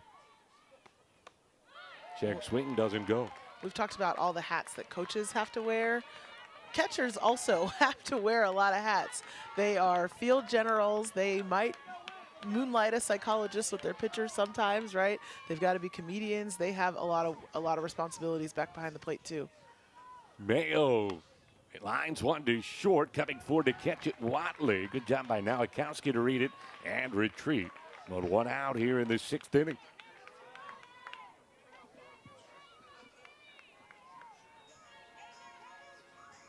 So Anders had to battle. It's the soft liner on the full count, and now Kaylee Martin comes plateward. Martin on base once today, got hit by a pitch. It was a scary one. It came up and hit the mask on her helmet near her face. Yeah, glad she shook it off and was able to stay in the game. The way it came up and in, you were worried maybe it caught her on the chin as she tried to move back out of the way. As she turns on this one, but hits it foul, third base side. Not a ton of hard contact today. A couple of decently struck fly balls, but that's about it for the Gamecocks, who are still in search of that first knock this afternoon.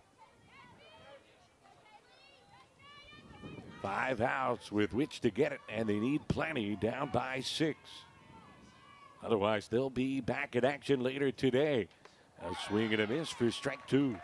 You know what's so interesting is, and I feel like we keep mentioning this, the Liberty Flames defense has been quietly getting the job done. It's not flashy. Like La Tech turned 3 double plays in their game last night, very flashy, but they have just been steady Eddie behind Camden Anders. And a swing and a miss as Anders gets herself a strikeout, 2 down.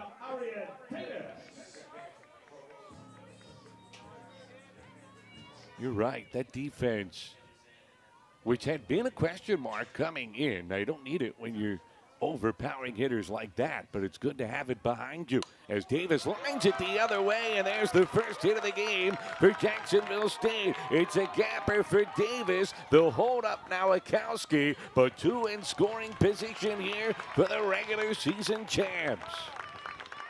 And Davis coming out swinging, getting that first pitch, driving it into the opposite field gap. Really nice job.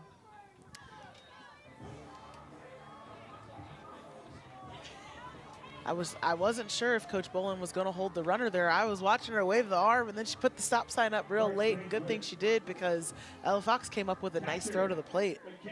They like to be aggressive on the base paths, but you can't run into any outs here as Anders took the no-no deep into this one. 5 2/3 innings, was flirting with only the 3rd in the history of this event, and coaching staff will come talk to her again, smiling. It seems like only smiles when any type of trouble pops up. Sign of a competitor. Anders is certainly that.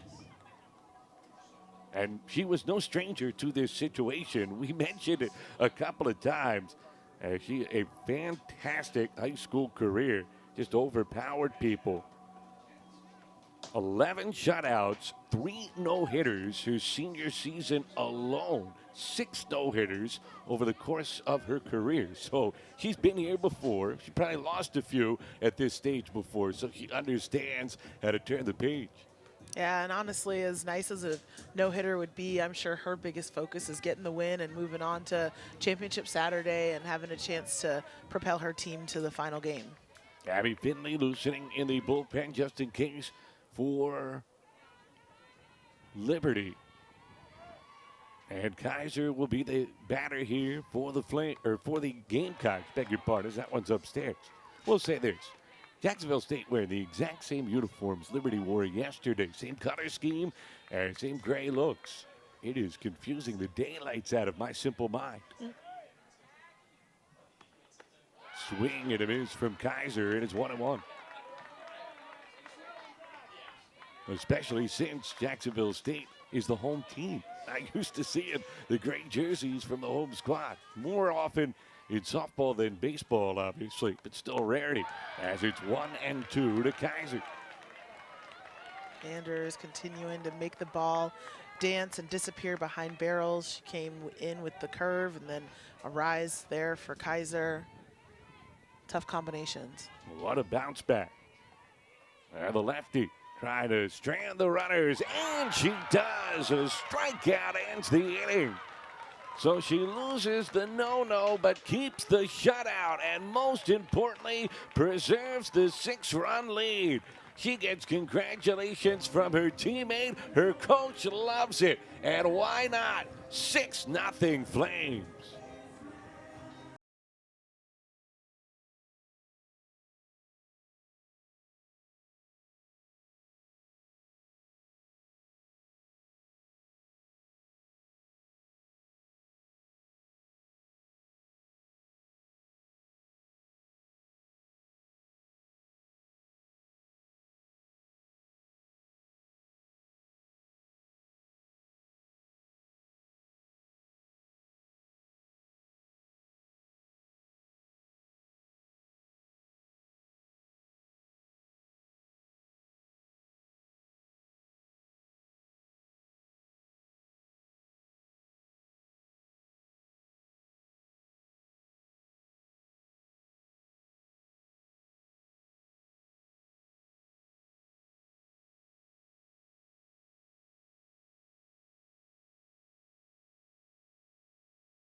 Well, Liberty is one inning away from getting back to the championship game tomorrow.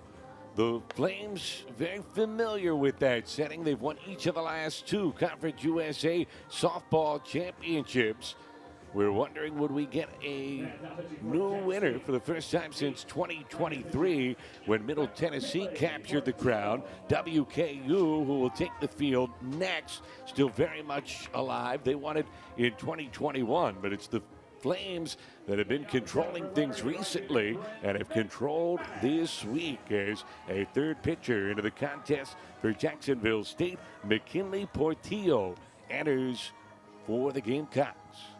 I think this is a smart move by the coaching staff for Jacksonville State to get their bullpen some innings and some work, let them turn their arms over and make sure that as they continue in this tournament, they've got multiple pitchers ready at their disposal.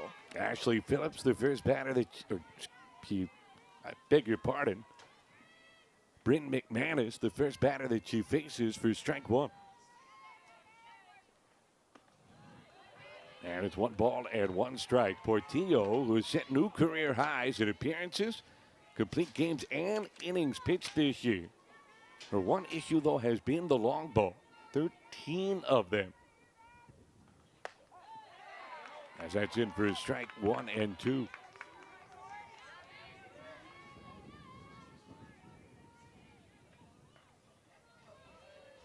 Had success earlier this season against Liberty, held the Flames to just 2 earned runs on March the 7th, went 6 innings in that outing. So good chance to try to keep the deficit where it is as she brings that confidence to the field today, although it certainly looks like a different Flame offense this week.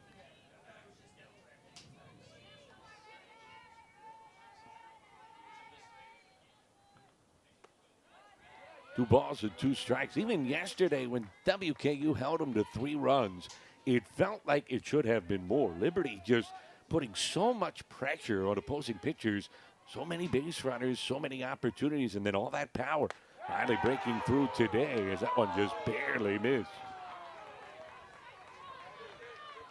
Yeah, you knock at the door offensively long enough, you're bound to get in, and that's what Liberty has been able to do today. They've been able to finally cash in on some of those solid pieces of contact. Liner inside the bag at first, headed for the right field corner. McManus, another extra base hit. She's going to try for third. The relay is late, and then she gets back to the bag after she got a little over exuberant on the slide, but a triple for Bryn McManus.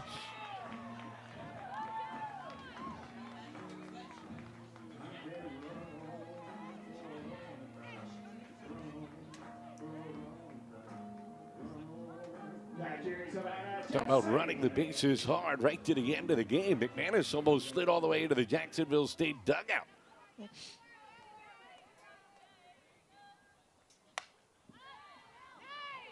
That's fouled away off the bat of Savannah Jesse. Jesse on base 2 times tonight. Her most impressive swing resulted in an out. She hit it home run distance. Anybody else in left field, it probably is. But Haley Cushingberry brought it back. The highlight of the day for Jacksonville State. And between Jesse and McManus, they're peppering both sides of the field, and it's just an indicator of how comfortable they're feeling in the box right now. The other way into right. Elrod at the warning track will make the catch. That's plenty deep enough as McManus can jog home. Another RBI for Jesse, number 7 on the week, and the lead is 7 for Liberty.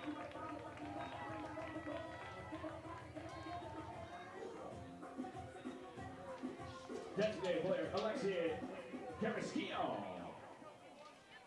Oh, when it's your week, it's your week. And right now, it belongs to Savannah Jesse. A liner to short, caught by Davis. I mean, the only blip on the radar was she got robbed of a home run. I guess that's not the worst situation for a hitter. It means you're hitting it hard. Third baseman Macy Strickland.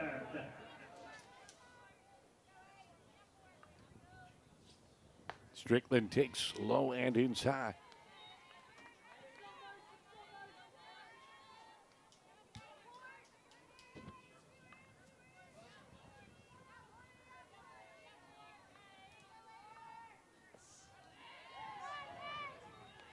2-0 to Strickland.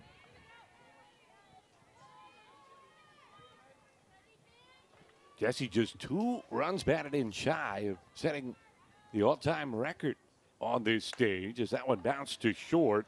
Davis has it. Wide throw. Good hold of the bag. And the inning comes to a close. But Liberty adds to the lead. They're 3 outs away from the championship game, up by 7.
Bottom half of the 7th inning, the Liberty Flames are 3 outs away from a 3rd straight Conference USA championship game appearance, going for the three-peat. And the reason why is simple. Her name is Camden Anders. Camden Anders is dialed in right now, pitching a 1-hit shutout against the #1 seed in the tournament and a really strong Jacksonville State lineup. She's just making the ball dance right now. Gave up her first hit of the game last inning. Cheney Peters batting here for Jacksonville State and taking ball 1 as she hits in place of Allie Phillips.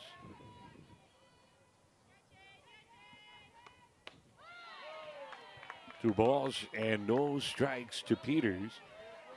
Remember, loser of this one, barring something miraculous, looks like it would be Jacksonville State, will take on the winner of our next game. Triple header here today. As up next, it'll be WKU and Louisiana Tech.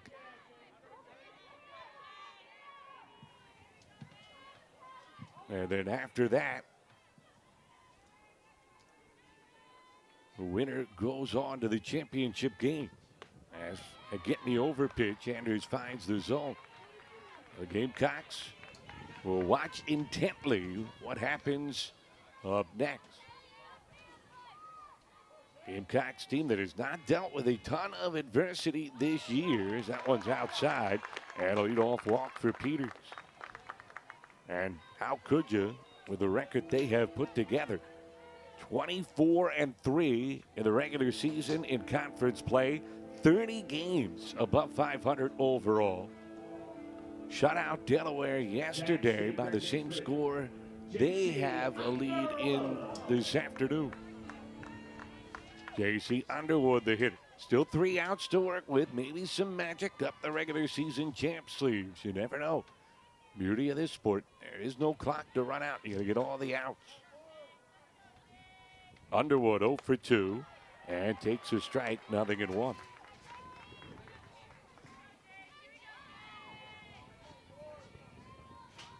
If Liberty can get these last 3 outs without allowing a run, it would be the first time a team has posted 3 shutouts in this event in 7 years, since Marshall did it in 2019. And it would be the first time they do it in 3 consecutive contests in more than a quarter century. Southern Miss, the last to do it in 2000.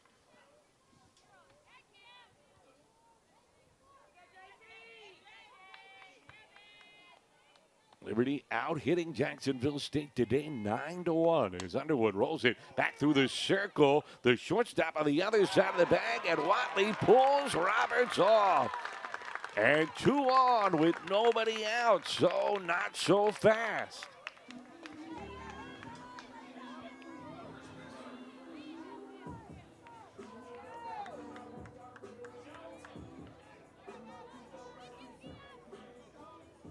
So an error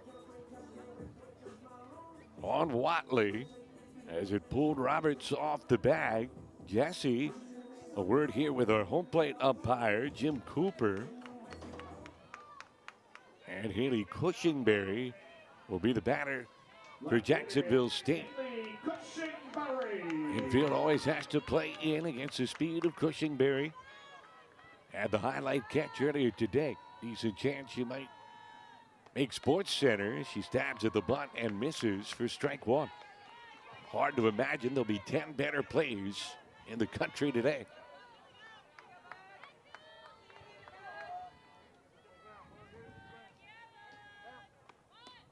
Downstairs, 1-1.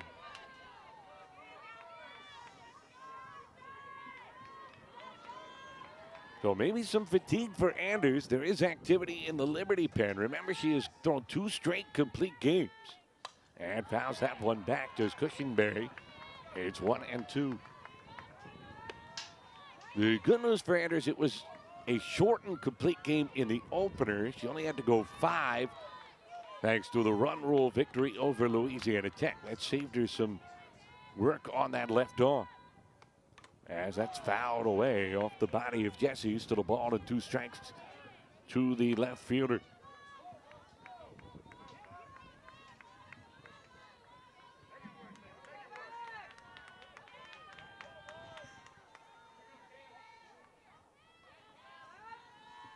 Strickland takes a step closer in, even with 2 strikes, as that one fouled back again. She has been in front of the bag at third base throughout this at-bat. She was 2 strides in front of it as that pitch came home. And Cushingberry is someone that's capable of the 2-strike bunt. Also a good slapper to all directions as she swings away here and fouls it off.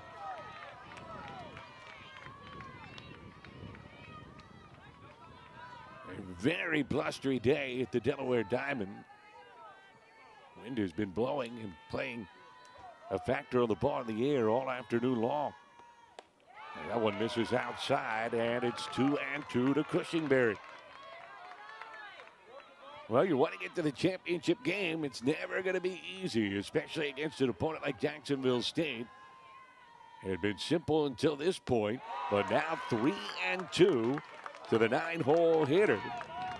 And a chance to make some noise here for the Gamecocks. Long way to go, but still nobody out in the inning. The payoff just missed, and Cushingberry works another walk. And the bases are loaded. That is her 28th free pass of the season.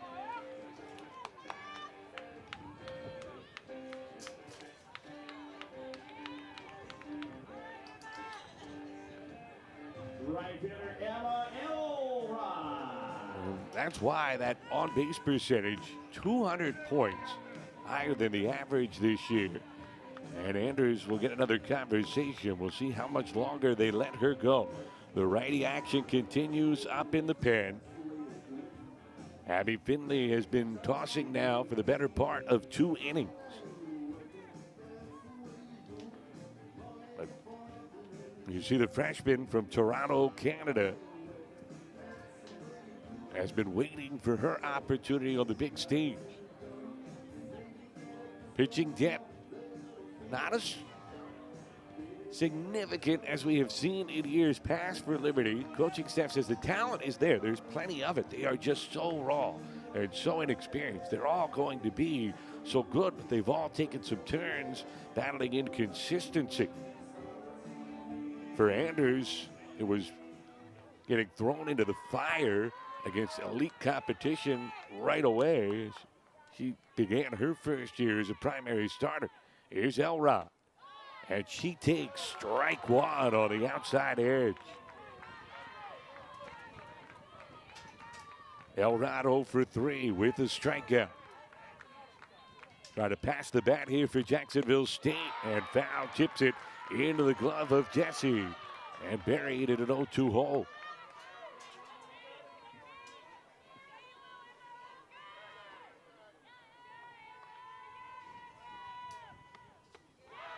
Lays off the pitch upstairs as Anders has had good success getting Jacksonville State to chase that one today. He has walked 3, hit 2. Bases loaded here.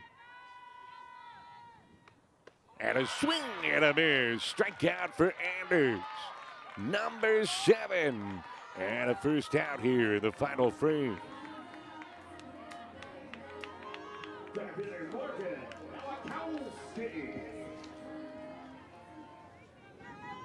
Up the ladder again, chest high, and Elrod couldn't go get it. Here's Nowakowski. And a weak wave and a miss. Nowakowski, one of only 2 Gamecocks who have earned their way on base twice in this game. Worked a pair of free passes.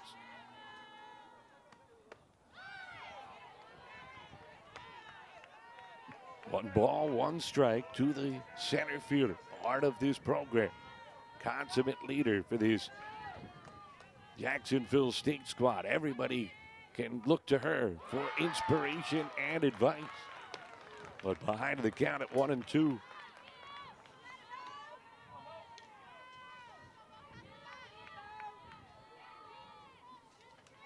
.4 student on top of all her exploits as a player.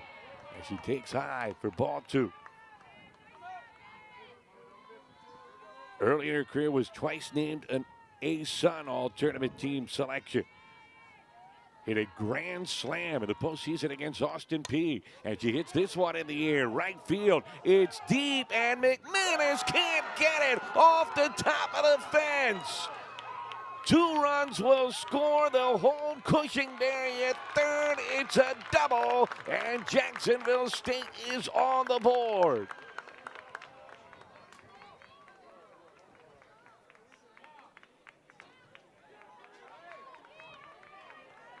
Can't get any closer to salami than that, but the deli was closed as the top of the fence brought it back off the glove of McManus. So I guess you could call that the second robbery of the day. This one doesn't result in an out, but at least it saves a couple of runs. Here's Mayo batting for the second time, and she beats it foul. How often do you see that? The wind, which has been such a factor, blowing across the field from left to right. It had been knocking the ball down and right. Now it seems to be carrying it. As that's strike 2 to Mayo. So all of a sudden, a couple base runners from this getting really interesting. Still only 1 out, but Mayo behind the count. Lined out as a pinch hitter earlier and takes upstairs. Only the second hit of the day for Jacksonville State, by far the loudest.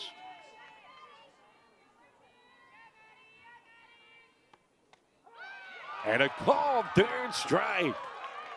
Anders bounces back, and Liberty 1 out away for the championship game.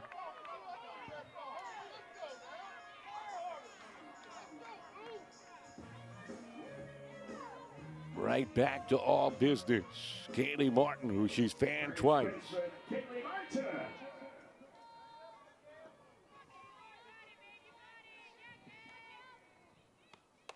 And a pop-up right side, caught by Roberts, and Liberty is going back to the championship game. They beat the regular season champs 7-2. Another win for Camden Anders. And the Flames will rest the rest of the day and get a chance for another title tomorrow afternoon. their third straight appearance as they vie for a third consecutive title. And for Jacksonville State, they will have to wait.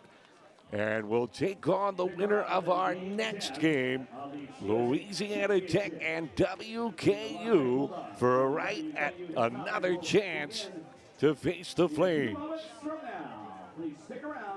So battle from Jacksonville State late, but Liberty had enough. They get it done down the stretch. Anders, her third win in as many contests.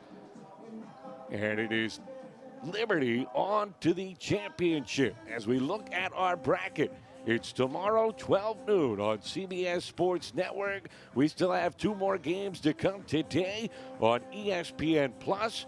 About a half hour from now, it'll be Louisiana Tech taking on WKU. And then whoever comes out of that game victorious will battle the regular season champs, the Jacksonville State Gamecocks. And the winner of that one will face Liberty tomorrow.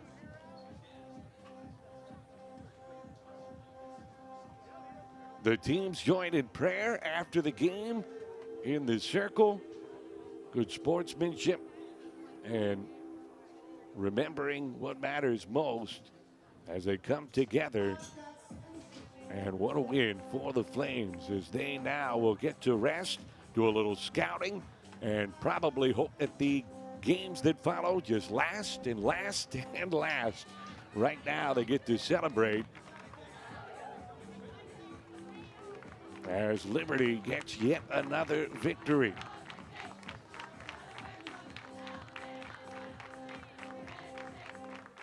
Don Richardson, the head coach of the Flames, will make her way over to talk to Dorian Shaw momentarily.